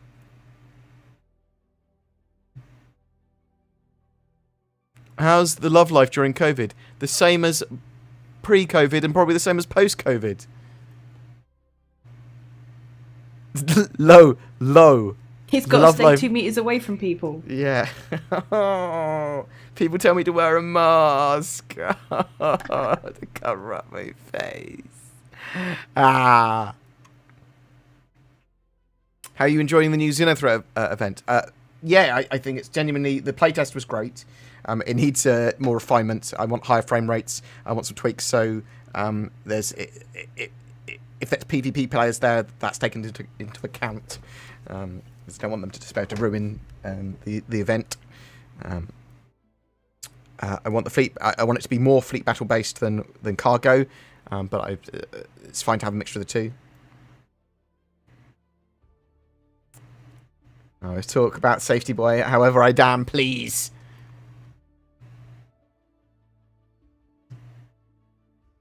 And many of us have signed. Many of us have signed onto this under the promise of a way to mitigate or remove the chance of PvP. This is clearly not going to be a thing. Do all of us Care Bears just need to leave or deal? No, so there's... I mean, I think CIG have talked about it before, and my interpretation is that there are going to be areas in the game that are significantly more PvE orientated than PvP. At the moment, the game is very much in testing, so there's going to be PvP whether you want it or not, in testing while they have it enabled. There might be some areas where they restrict it more. Obviously you've seen green zones and stuff, but they've started to open up, but they want more in-game systems to deal with this stuff, and that's what I want as well, more in-game systems to deal with this sort of stuff. But I would make it much more GTA-like. So if someone attacks you in a really safe area, well, you're not in any danger because you're next to really good medical facilities. Even if they kill you, you're just like, well, let's take him immediately to this best hospital, it's fine. And they have to pay for your medical bills. They have to pay for your ship damage, and you just get your ship back. Just GTA 5 it. If you're in a really safe and secure zone and someone attacks or kills you or does something that's clearly illegal, you're going to be fine. Yeah, that's the way I'd do it. And I think that you want areas in the game that are significantly more PvE orientated, so they're really secure. They have a load of security forces. They have a lot of people pulling people out of quantum travel constantly, that are criminals. They have blockades. It's going to be really hard for pirates to operate in like the Sol system and Terra, and probably relatively hard for them to operate in Stanton, although Stanton is a mixed system when it comes to security. It's private security, not the UEE, technically. Well, that is sort of private security and the UEE. But there are sort of pirates that are supposed to be there, and the certainly pirates in the Pyro system that come from the Pyro system to attack Stanton and to raid it. So I have not got my face scan for Star Citizen, but I do want to. Increase punishment for unwanted PvP will fix most of it. So yeah, there just needs to be more. Definitely much more safe zones, and definitely areas that are much more PvP. But I would typically say, if we did a poll and was what is unwanted PvP, unwanted PvP will probably be defined as any time you lose at PvP. People afterwards will be like, I didn't want that PvP. That might be a bit too unfair, maybe.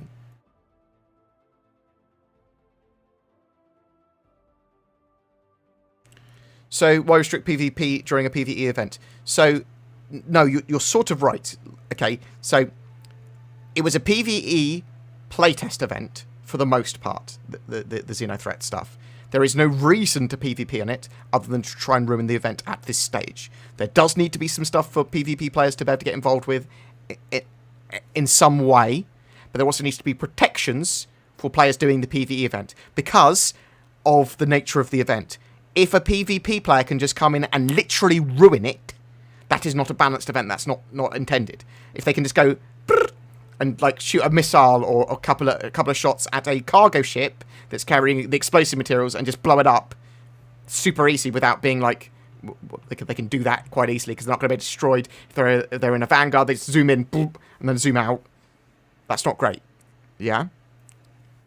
Try and have those PvP players forced more to go towards where the Jericho is and fight there, or make it very hard for them to get out of the gas cloud if they go in. Like, have it so you can't quantum travel in the gas cloud. You have to go to the edge. So they don't want people to go, you are never in any sort of, you're always totally safe from PvP all the time. They don't want that. They want there to be technically a risk of PvP, but they do want areas to be significantly safer than others. So some areas are super secure, some are not. But as I said, I'd go one step further and GTA it. I'd literally go, well, you're in a super secure area, and you've got a hospital nearby. There's a criminal, or someone that's not a criminal that just attacks you. Make them pay for everything. Make it show that you don't get screwed over anyway. Because, you didn't do anything wrong. They were abusing a system where they shouldn't have been able to do that. Well, they should have been able to do that, but they shouldn't have been able to do it risk-free.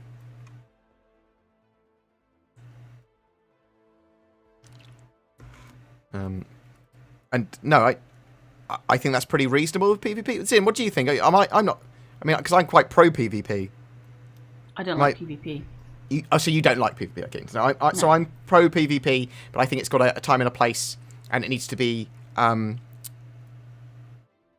needs to be areas that are more safe. Yeah, I think it should be. I mean, you mentioned GTA 5, but I'm pretty sure in GTA Online, you could literally you had a thing you could select and go, I do not want to have any PvP, and it would basically make you invulnerable. So that's originally what COG and Star Citizen was going to do. They were going to have a PvP slider, which literally allowed you to go, I do not want to engage in PvP, and you would not be in the same area as people that wanted to be in PvP. So well, I don't mind being in the same area, but it would literally be they can't attack me and I can't attack them. Oh. So I disagree. That's how it works in GTA Online. I do remember. Yeah. See, yeah, with the invulnerability stuff. No, so I'm certainly pro that. I want players to be able to interact with each other and attack each other freely, but there needs to be consequences to that. And some areas need to be, well, you're going to be so close to a hospital, you're going to be you're in this sort of super safe territory, and someone's just decided to attack you. Well, they're not going to be able to get back in there. They're going to go to prison. There's going to be so many big bad restrictions on them now, because PvP in the more sort of like more secure zones should be really hard to pull off. Like if you're trying to assassinate someone in a highly secure sector, you might be able to do it and get away with it, but you have to be really smart. So I think there's definitely a place for PvP, and I want PvP, even in the more PvE-esque zones. But it needs to be done so well and balanced so well, because I just don't want it to be rampant. I don't want people to be able to easily perform PvP with no risk. That's the other thing. That's what it feels like to me, that a lot at the moment, that there's low risk to a lot of what PvP players do. But also there's not much reason for them to do it yet. They need missions. They need to have more reasons to do stuff, so CIG need to put that in.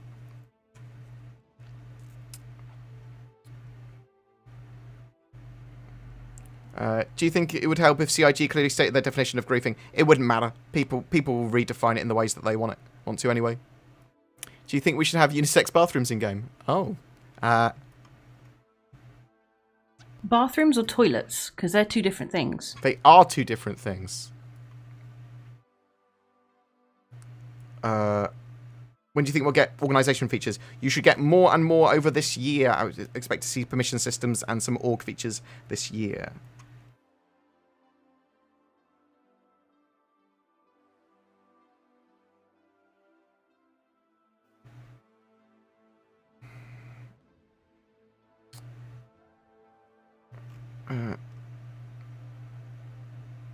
PvP must be allowed, but there has to be a reasonable chance for UE players to defend themselves. Yeah? I don't like PvP. What you're saying makes sense. It should be possible, but punishable in some cases. Yep. I think that the people are worried that... Okay, so my major worry is that people will be able to make multiple accounts and then just be on a safe planet and execute someone else knowing that they're on a throwaway player. Yeah? That is the scenario I want to avoid the most. And you reward players by being sneaky and doing PvP in a particularly smart way. Not being sort of like, well, I'm just going to ram you on a pad. That counts as me assassinating him. I'll ram him with this character that hasn't got a criminal rating yet, hasn't done anything yet, has only got a starship. Boom, done, easy. Next. It's like, really? Like, I just want it to be less exploitable. But I do think PvP is incredibly important, and I don't want a PvP slider either. But again, I mean, you're more than welcome to disagree with me on any of these points, whether you're super pro PvP or anti PvP, or we want PvP slider, PvE, and all that sort of stuff. I mean, we can. I think there's probably a nice middle ground where everyone gets more gameplay. But as I said, what I think is just having more areas that are some high risk reward, PvP areas versus much more secure areas, certain areas of standard system, some like Terra, Sol, some of these UE systems significantly more sort of safe. I mean, in the same way that there's PvP in EVE, there's some like the security of these systems. Sort of do PvP wherever you want, but if you're going to do it in Cheetah, you're going to get blown up pretty quick.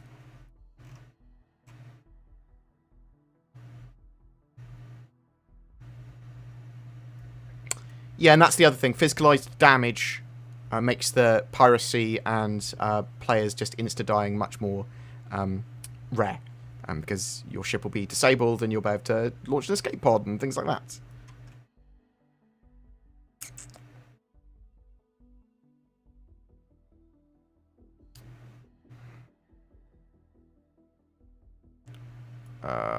Will we have drug trade working in 3.13?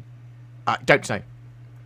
I'm expecting them to have done something with smuggling and drugs and narcotics for 3.13, but there's no confirmation there.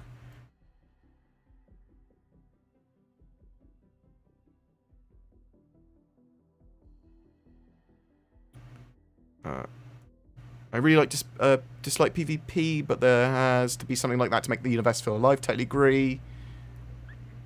I disagree. I kind of like what someone just said in the chat. I think there should be PvE servers and there should be PvP servers. If you want to PvP, that's fine. PvP with other people. But I don't want to PvP, and I don't want to be in a situation where I have no choice. Zin's hot takes. Or I have to die. Zin's hot takes versus my hot takes. See, I'm not super pro PvP in the fact that I'm like, I want PvP everywhere. Get fucking wrecked or get good.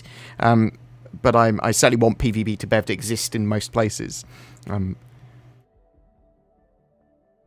only one server or bust. It's cool. I like people's differing opinions on this sort of stuff. It's sort of important to have a melting pot of ideas.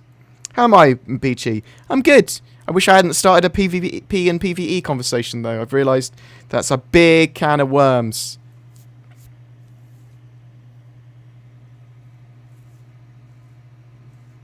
What do you think about misinformed people, potentially like other content creators, researching garbage tier websites, misleading info to the masses?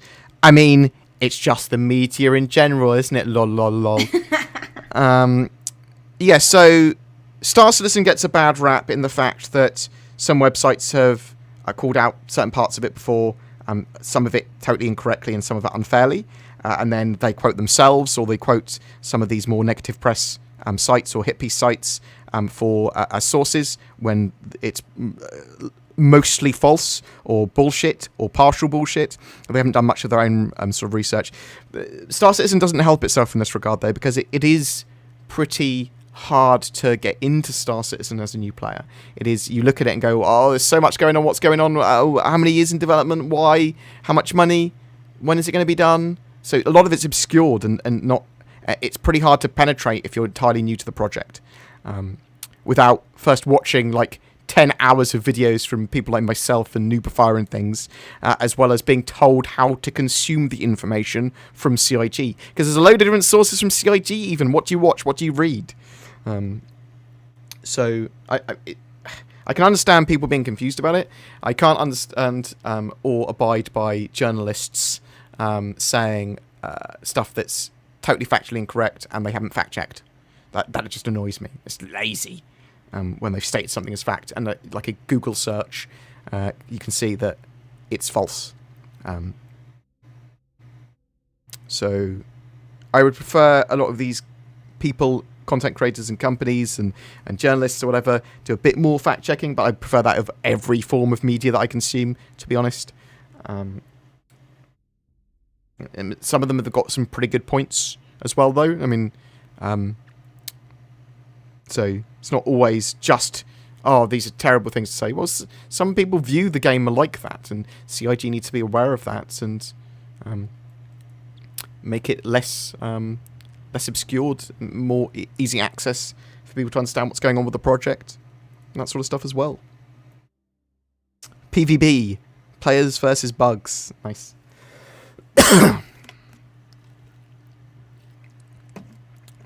There is no efficient way to unload cargo. Not yet, but there will be soon. Cargo 2.0 should allow for that. Players versus 30Ks. 30Ks are a lot less prevalent, but they're still common. Don't get me wrong, but they're at least halved.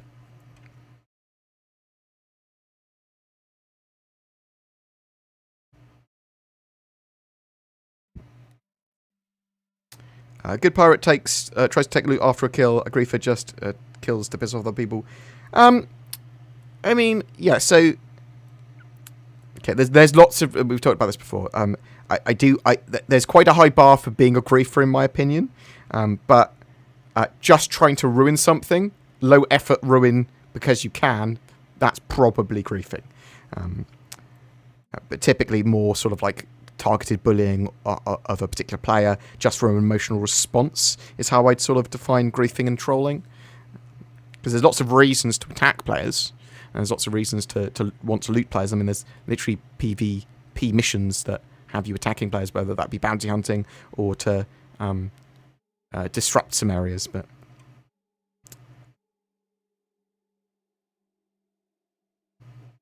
other than iCache and server meshing, what's your most anticipated feature? Base building or the wider economy and dynamic economy stuff. Generally bringing everything together, I suppose, is the main thing. I mean, it doesn't matter if we have these individual modules or individual systems or gameplay. It's not a game until it's all brought together. Oh, SMB! Super Mac Brothers, thank you very much for the raid. I appreciate it. You're a sexy boy. I'm going to go for a pee. Because that's what I do when people raid me now. I go urinate. Not even joking.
I'm back. Sorry, there was coffee.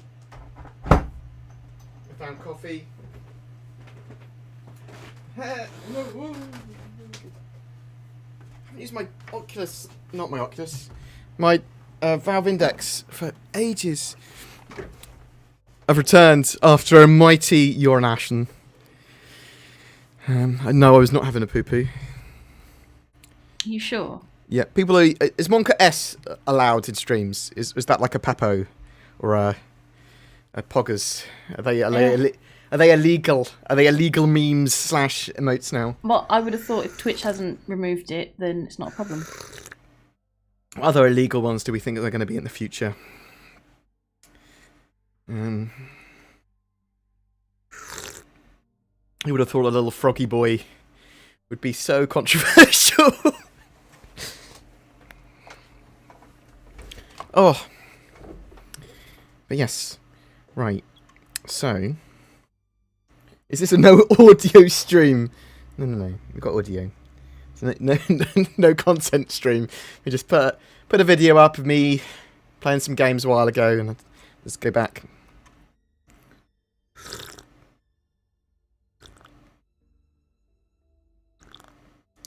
So I think a lot of people have got very different ideas for what they want Star Citizen's PvP, PvE, and player interaction experience to be. I think that's fair to say.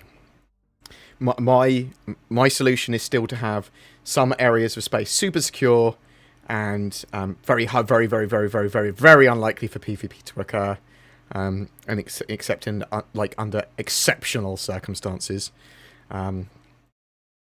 And in places where PvP does occur, that it's just dumb for it to occur, like in the middle of terror, like on the city, someone shoots you with a pistol, well, or they blow up, they ram your ship, whatever, they pay for your ship, they pay for your medical bills, and you're fine. That would be my expectation. That's why I'd do it, but I want some areas, like Pyro and stuff, to be the Wild West. I want PvP. I want Orc Wars. But also, maybe even in safer space, Orc Wars, if you're an Orc and you're at war with another Orc, like an Eve, you can just freely go at it. It's coffee. Got coffee. It's some pretty nice... tastes very Blue Mountain-y. It's the sort of coffees I like. Got a bit of cream in there. Double cream, a little tiny bit of double cream. Some brown sugar. It's very good. We need $400 3090 Ti's. I agree. That'd be great. I think everyone would have great... So, I would like more mainstream high-spec graphics cards. I think everyone would. Then everyone can have much better systems. And it sort of normalizes everything. Because if we don't start getting hardware that people can afford in that way, then everything will move over to streaming. In my opinion.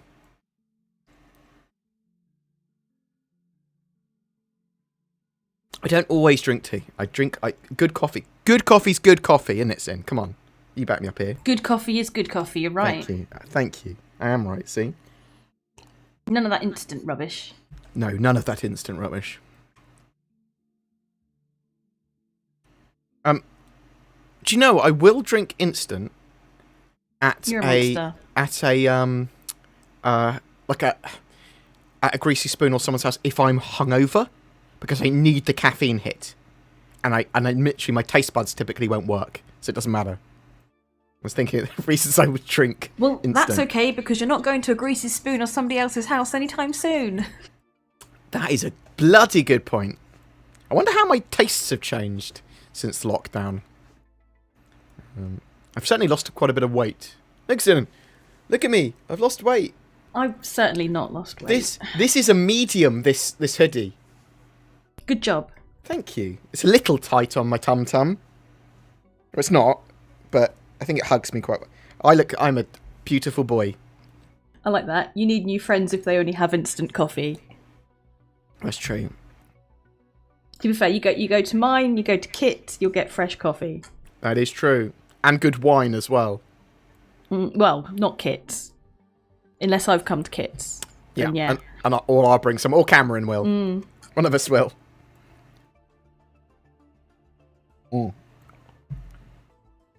What are the chances of CIG adding a PVA, polyvinyl acetate style pyroplanet with xenomorph-like fauna, maybe crabs that we've seen, which swarm anything that gives off IR or EM? PVA? PVE, essentially, but... Player versus environment style. Yeah, that's what he means. Okay. Yeah. So, I mean, yeah, we know that there's going to be the giant pyro crabs, which probably will attack people. And xenomorph stuff, like, I think they wanted to have, like, missions that were influenced by, you find a space wreck and is there something terrifying stalking you on them, at least giving that vibe. So there's other stuff they want to do with Star Citizen, it's whether how implementable is it, and the AI and network code need a huge amount of work. Where can we find this quest? So this was playtested over the weekend. This is the XenoThreat mission set for 3.12.1 Open PTU. Expected to go on playtest again probably this week, would be my expectation. And it should go to live soon.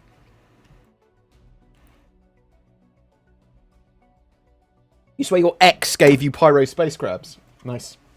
I mean, they are like 12 foot tall, the mama one. Maybe not that big.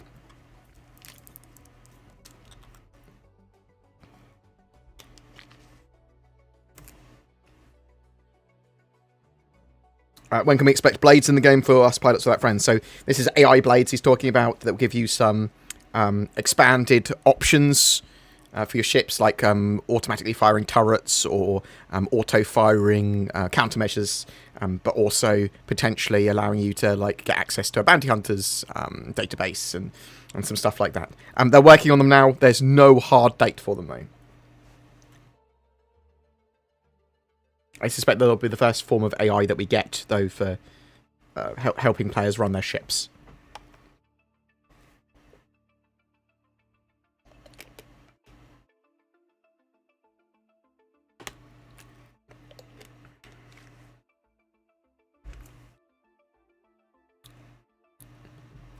People are so obsessed with me drinking tea and coffee. Like, it's mentioned so much in streams. But I'm quite slurpy, I suppose, on the mic. So, apologies for that. Are we going to be able to put size 7 torpedoes on an Eclipse bomber? No. What size are the torpedoes? Are they size 9 by default? I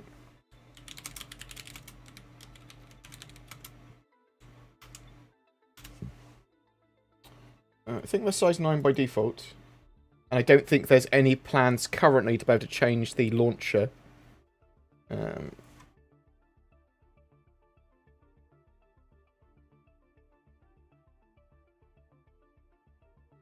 Yeah, size 9 torpedo rack. So there's no current plans to change the launcher. It's not impossible in the future, though, that they could go, and actually, instead of the size 9 torpedo launcher, you could have a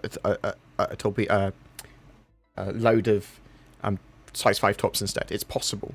Though, if you're looking at that, you probably want to get a Gladiator.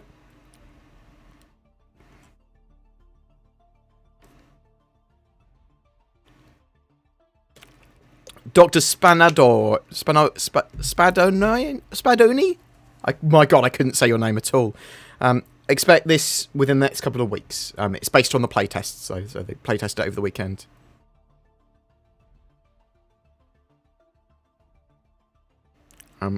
Why are we discussing space STIs now?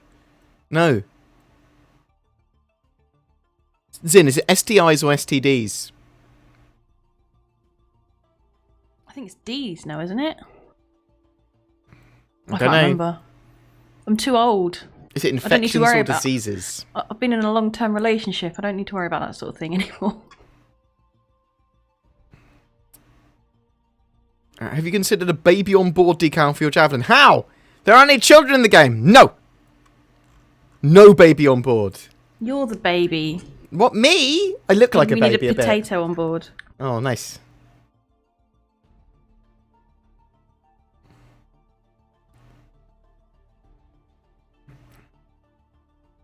Was 6 hours of playtest enough? No!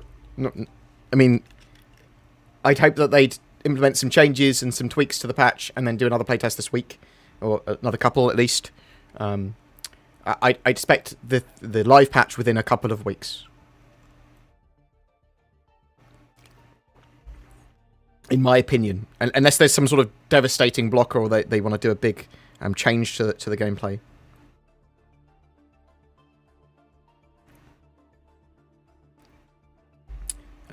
Streaming could be terrible, especially when providers throttle internet thanks to no net neutrality. So it needs to be a little bit in the... It's going the way of streaming, in my opinion, but we all need better internet across the world. Isn't Elon Musk going to solve all the world's problems, though, anyway, so it's all good? I mean, you could always have gigabit internet. Oh, monkey on board, nice. Yeah, well, some of us don't have gigabit internet, you...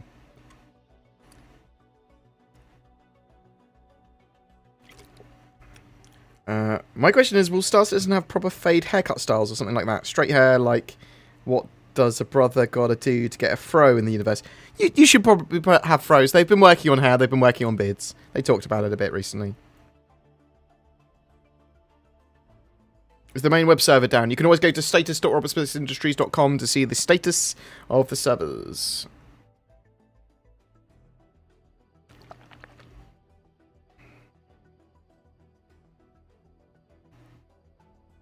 Right. Do we have any other questions? Got any other questions? Chuck them in. And I'll try and answer them. And then I'm going to dash off. Because I want to eat some dinner. Well, actually, I sort of had lunch relatively only a couple of hours ago. I'll probably have a little bit of rotisserie chicken. Because I've been obsessed by cooking rotisserie chickens recently. It's a new diet that all the kids are talking about. Especially me. My area has 2,000 megabit internet available for only $300 a month. I mean, I want that internet. I don't care if it's expensive. If I get great internet, I don't care if it's expensive. I don't have a car, IRL. I don't really have any hobbies beyond computer gaming. BG, we need CIG to work on our hair, seeing we look to have the same barber. Nice. Nice. I do want proper bald, not just a bit bald that they've currently got. The stubbly head. Mate, well, I do have stubbly head when I don't shave it, but... Do you think we're going to have server meshing this year or next year? I think it's 50-50 for us having it by the end of the year. Mac Attack Late, nice, Phantom Killer. Nice. Do you think we're going to have... Well, literally what I just talked about. Blah, blah, blah. What sort of actions and subsequent choices should be available for defecating and urinating? So I think it will be based on a hygiene system. And I think hygiene will be how clean you are in general, how much dirt's on you, have you showered, have you washed, but also when you eat and drink, you can basically alleviate... Or every so often, you can alleviate some of that hygiene by going for a poo-poo or pee-pee. Every so often. Just have a shower and it'll be fine. That's my expectation from that. What are your personal thoughts on the Pegasus? Bigger, not bigger. Keep it how it is. We haven't heard from the Pegasus. Oh, Perseus, not Pegasus. Herpaderp. I'm fine with the Perseus staying its size. I mean, just a sort of 100-meter long gunboat for a particular role, which is... brawling and bringing big, slow-firing guns to the party. I'm pretty happy with that. Will there be a mission to recover that Tesla that they propelled into space? There might be a mission influenced by it. It's sort of silly things. Yeah, if there's maintenance level C17, access denied, stuff going on, then the servers are down or something's being updated.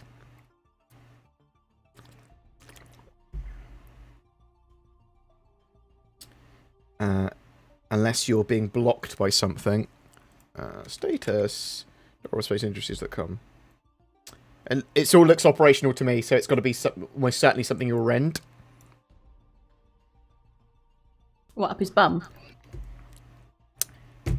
Oh, that's... See, that's annoying. Because that's my joke, which you've used against me. And no one knows. That's such an in-joke. Yep. Such an in-joke. So, Zin said to me, have you got that down your end? Is that what down your end, isn't it? Yeah, down your end. Down your end. And I went, what, up my arse? It's like, have you got any snow down your end? Is what it was the other day. And I went, what, snow up my arse? No, down your end, you know, like, by your house, but where you are. I was like, oh, okay. Down my way? Not, okay, that's the way I would have said it, but... Interchangeable, mate. Down your end, okay, but down your end just sounds like up your bum, that's all. Thank you very much, Sharans, for the bits. Sorry, you say your name right? Because of Death of the Spaceman, are they planning on allowing you to control your NPCs you hire for multi-role ships so you can control turrets and whatnot? We do not know for sure yet. They've talked about maybe agent smithing. Agent smithing might be on the cards still. It might not. Would Bored have a giant afro if he didn't keep his head shaved? No. I'd basically have a receding mullet.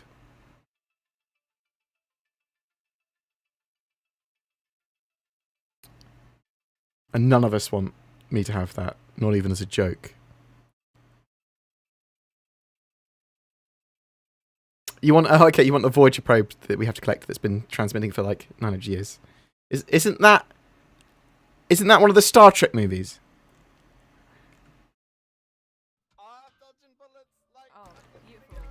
Sharahans. Okay, if that's how you say your name, no worries.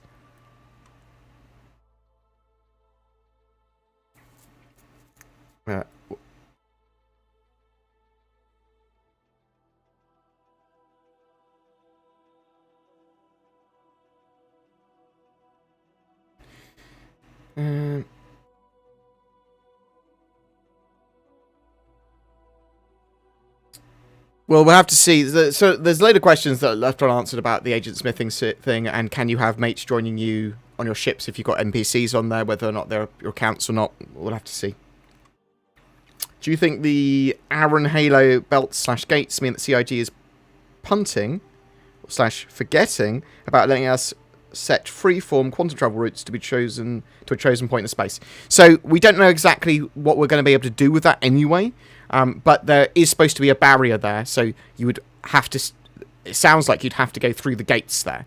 Or, potentially, you could get around it, but it might not be legal to do that.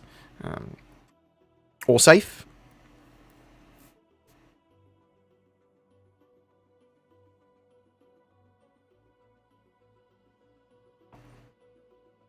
I'm aware that the Voyager probe is real. Wasn't that what you basically said? Or someone said, wasn't that literally a Star Trek film plot?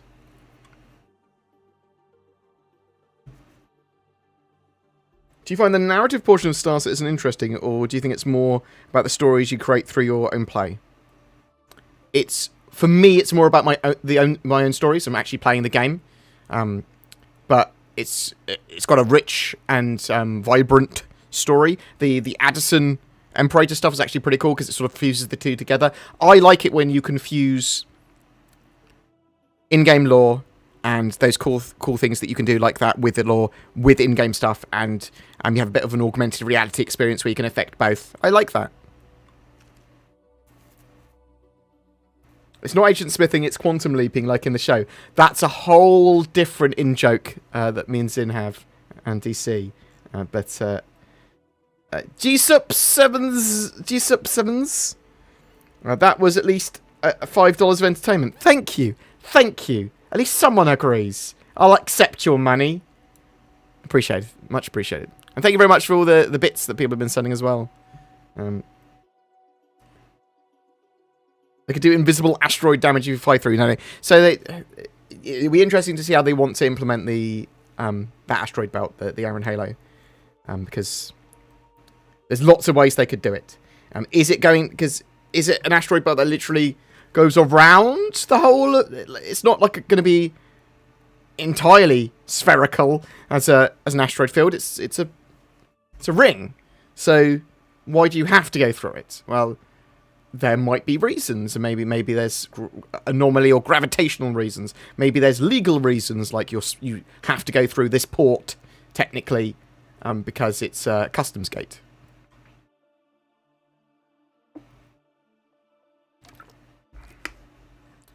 They are working on cargo updates for sure, and the ability to move cargo commodity boxes, not just the mission boxes and smaller boxes.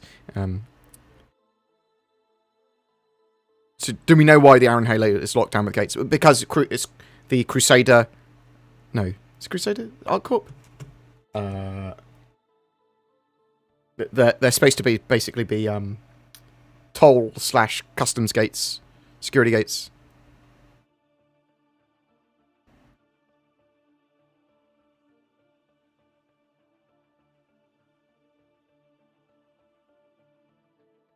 When Levski and Daymar eventually come back to... Delamar, not Daymar. Daymar's the desert planet. Desert moon. And that's still there around Crusader. It's Delamar that Levski's on. And when it eventually comes back to the verse, are you expecting a complete rework with possible expansion or the same layout with updated assets? Largely the same with some updates. Yeah? Almost certainly. They'll tweak some bits and do some bits for it. Yeah, so for people that don't know, 3.12.1 removed Delamar and its landing zone Levski because they're supposed to be in the next system, and they said, we're removing it because we're going to be putting it in the next system when the next system comes in. So some people are like, Nix is almost done. I don't think so. They are doing some more work to Nix this year, though.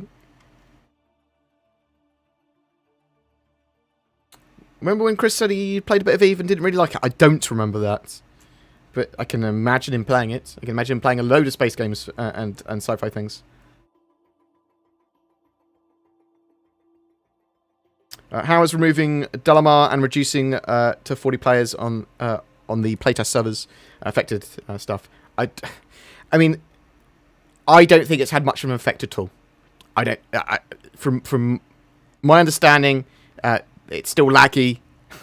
The performance of servers are still poor. I don't think it matters if they have Delamar or 50 players on there. In my opinion, there needs to be other optimizations going on. Do you think this C2 will increase in value upon flight ready? Any guesses at how much?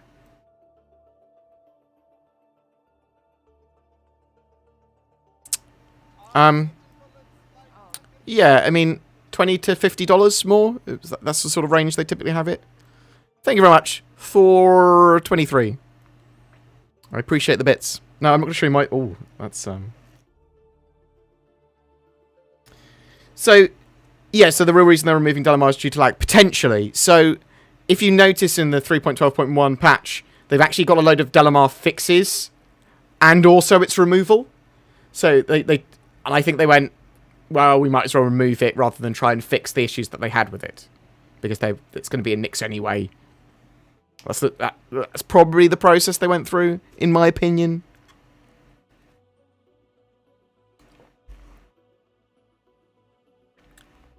Yeah, object container streaming basically means that it doesn't matter if they remove Delamar, it doesn't save that many resources as far as I'm aware. Or it might potentially if players are spread across the server more.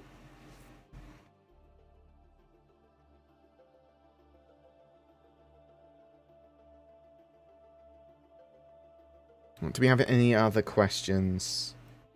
So, expect more playtests for XenoThreat, in my opinion, and get involved with those. I wish I'd got involved with the one on Sunday now more because it seemed to be more fleet battle orientated rather than the cargo mission start orientated, and it looks like they actually changed some bits of it, so it had a bit more variance, at least for some people it appeared to. Whether it's bugs or randomness, I don't know, because some people said they were fighting 4 Idrises or 2 waves of 2, and other people just 1, and once they killed it, it was over. So, besides iCache, what else do you see as other necessary steps to physicalize inventories and get physicalized components? Them to finish off building those systems specifically. Like, there's no other tech hurdles as far as I'm aware. For physical components, they also want the physical damage system, really, which works out where projectiles actually penetrate and how much damage they do. And they probably want the resource and power systems that they've been building.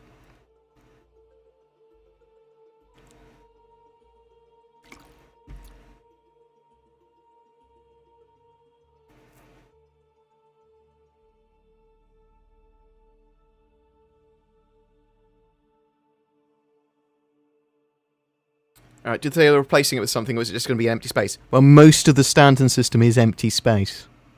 I think that where Delamar was is basically where they want the jump point for Pyro, I think. I think that was around there. However, you've got to remember as well, they do want orbiting planets and moons at some point as well. Rather than just rotating, they want orbiting.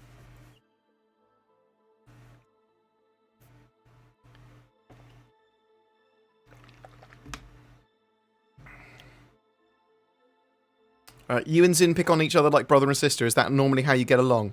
Yeah, I mean, when we're actually doing something actively together, we're a mixture of taking the piss out of each other or helping each other, and making jokes and stuff.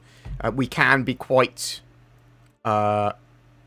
argumentative with each other, genuinely arguing about... Yeah. Especially when it comes to tactics in a game. Like, You're wrong.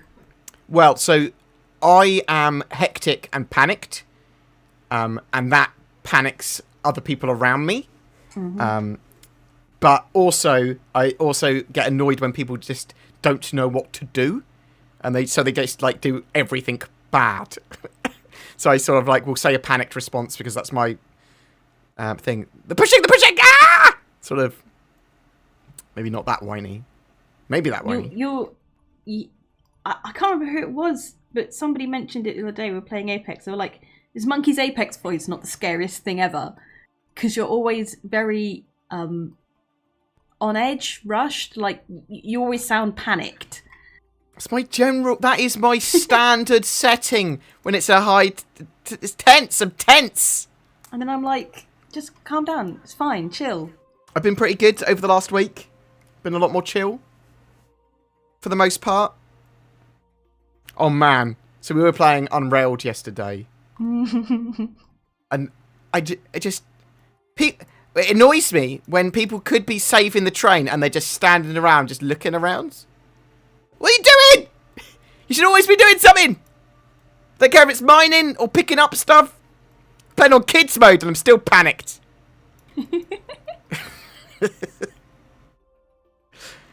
God damn it. Yeah, that sounds like you need to reinstall Star Citizens. Oh, it's not your end. I don't know. Everything's imploded. I don't think the issue is up your bum though. It's not down your end, so don't worry about that.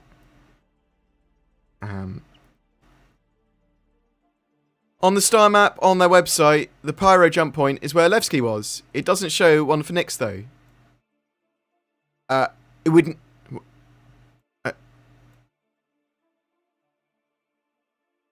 No, because the Nyx jump point is in Pyro, so it's Nyx to Pyro. Yeah. So I feel like we're gonna have to go through Pyro to make it to Nyx. Yes. Yeah, that is true and correct. Now can we select what type of missiles or torpedoes to use? But 2 stealth bombers can only carry size 9 torpedoes, which can only hit capital ships. No, that's not true. You can hit other ships with them, but it's most likely you'll be hitting large ships. True.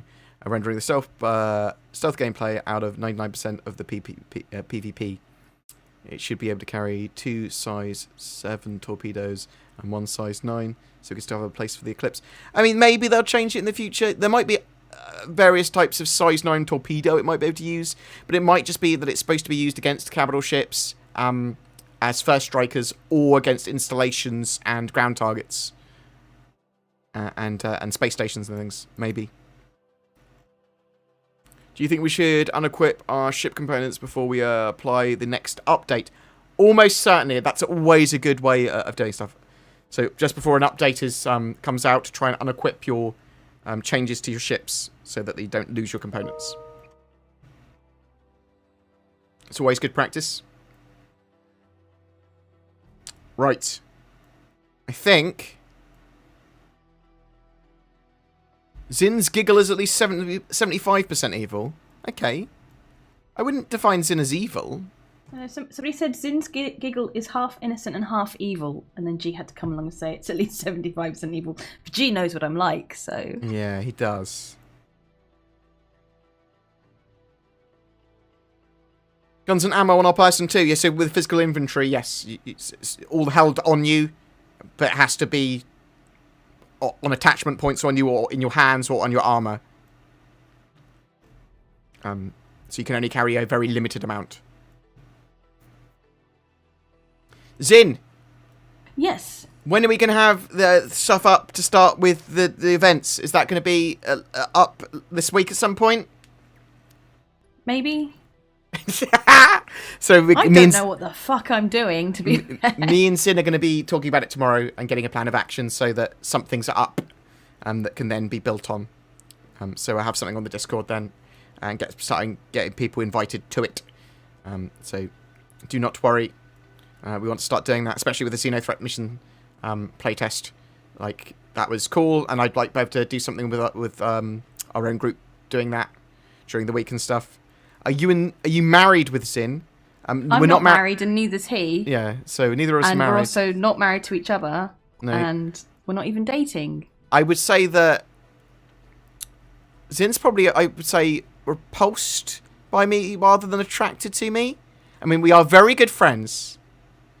I mean, if I was single, you wouldn't get a look in. Oh. And because you're going out with DC, is that... Does that mean I'm more likely? Jesus, I'm employing you. You should at least lie. It's going to be in your contract. Don't make me go to HR with sexual harassment claims. Oh, man. Unfortunately, Zin is actually HR. She is employed to be HR. And the list is long. I had a great time on Detox's... I had a great time on Detox's channel last night. I'm not sure what accent that is. We saw real tangible glimpses of greatness.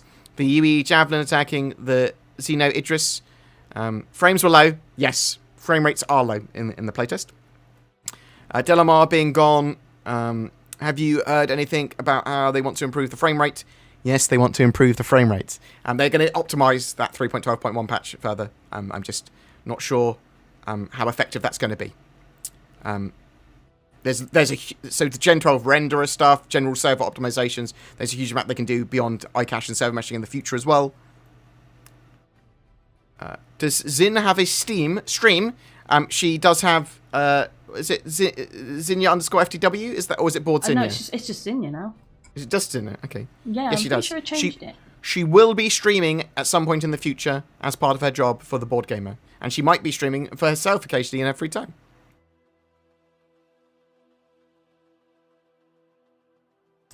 One of my favourite things about Zin is that I don't think I could influence her to do anything, like say anything she didn't want to say. And she holds very different opinions with me. That's why you could see she is not super pro PvP and PvE being in the same server. And I am. I actually have another opinion on that as well. Okay, but, give me your other opinion. So I have a feeling that the people who don't want to separate the PvP players and the PvE players are just looking for easy kills. Because they'll get that from PvE players. Oh, hot take. It's a hot take. I'm not looking for easy kills, am I? If you want PvP, play other PvPers. They're happy to fight you. Oh, hot takes. Two opinions not allowed, I know. Need to be unified. I'm fine, as I said, I'm fine with PvP being the same server as PvE, but I want more PvE areas that are much more safe, and I don't want to punish PvEers for being in those areas. I do want areas of the game that are much more Wild West, like Pyro. People in Pyro should be aware that it is a pirate danger den, and PvP is sort of like common. But I don't want just random chaotic evil PvP. I don't want chaotic. I want lawful evil. That's what I want.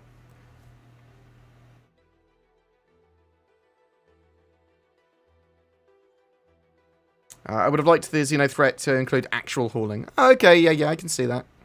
You'll have a load more dynamic events, and this is just their first. This is their first major event in game properly that players can get involved with as a mission. And with the whole PvP, PvE debate and argument, I'll actually talk to Zin about this a bit more, and we'll probably come up with one of our hot take videos where we talk about it, because I think that's probably quite a good talk. But you can agree, disagree, or have a entirely different opinion, or have a different way you want to do stuff, and that's totally fine. And I think people should be able to freely share their opinions. Just be civil. And if someone's not being civil with you because they say you're wrong or whatever, and being quite aggressive or rude about it, still be civil back. Still be kind, civil. Don't give in to the angers. But anyone that disagrees with me is wrong, just so you know.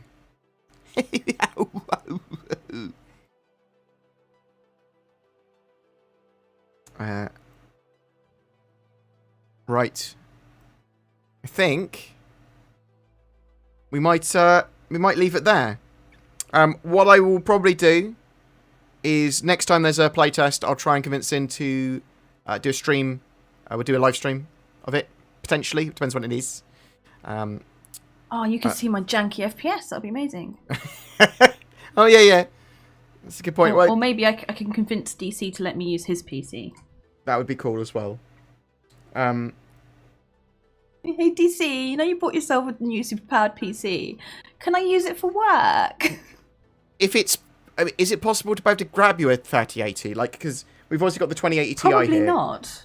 And frankly, I mean, I've got a 2070 Ti. 2070 Super. I honestly think my problem is the CPU, which means a whole new motherboard.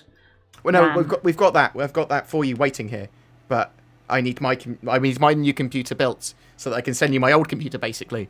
Yeah, that's what I mean. So. And the other thing is that we could just flog or give away this computer and then buy a new motherboard and processor now.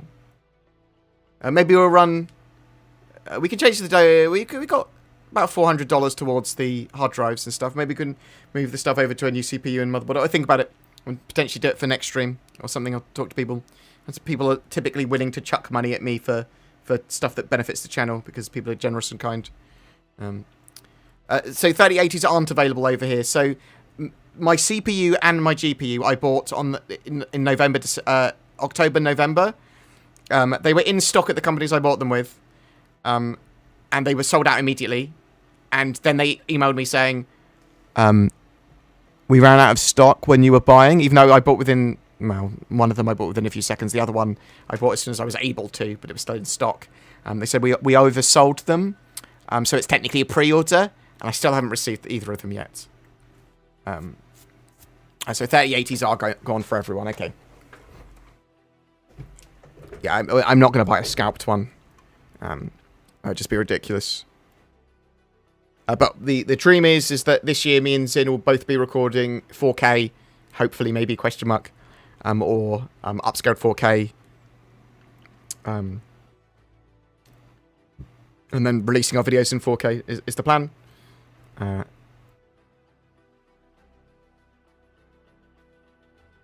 So, yeah.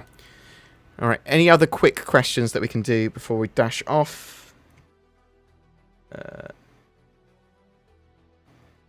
Thanks for answering so many questions. No worries at all. I mean, it's just me sitting down and chatting. It doesn't take much thought or effort. I mean, it's much more chill and easy than doing a script or doing a video for sure. We'll be getting a Squadron 42 monthly report and general Squadron 42 update up pretty soon. How close is that video to being done? Out of curiosity. It's uploaded. Cool. So I'll try and get it out within the next 45 minutes or so. So check out my channel for that in a minute. Yeah, the joy is that Zin, if she doesn't like something with Star Citizen or she has a different opinion from me, she will state it and talk about it. And that's good for content for me because it means that I have to defend whatever, or at least talk about my viewpoints on certain bits, or talk about the counterpoints to her views on certain bits of Star Citizen. And I suspect we will butt heads occasionally, and maybe people will enjoy that. But we'll certainly talk about the PvE versus PvP debate in the future. We'll make it an episode or something. Right. thank you so much for watching. Very much appreciated. I hope you get involved with the XenoThreat set of missions when you are able to. Hopefully we should see some more playtests this week. And with the next couple of weeks, I'm hoping to see that go fully live. Talking about someone that does PvP, I'll send you over to Moist Noodle, because I love the boy. And Zin, at some point, DC will probably go down and visit Moist Noodle and go out. When we can. Yeah, I know, right? God damn it. But we'll be using him as our meta/PvP correspondent. Right, thanks for watching. I love you guys loads. If you've got any feedback or you want to get involved with some of our events and stuff that we do, come on the Discord, discord.gg/BoredGamer. Love you all. Kisses. Hugs. 07s. Get some PvPs and some PvEs in chat. Get good scrubs in chat. Get some Care Bears in chat. I don't know. Whatever you want. Love you loads. Hope you stayed sane during lockdown. And I'll see you Friday, if not before. Maybe. We'll see what happens. Peace. Say goodbye, Zin. Goodbye, Zin.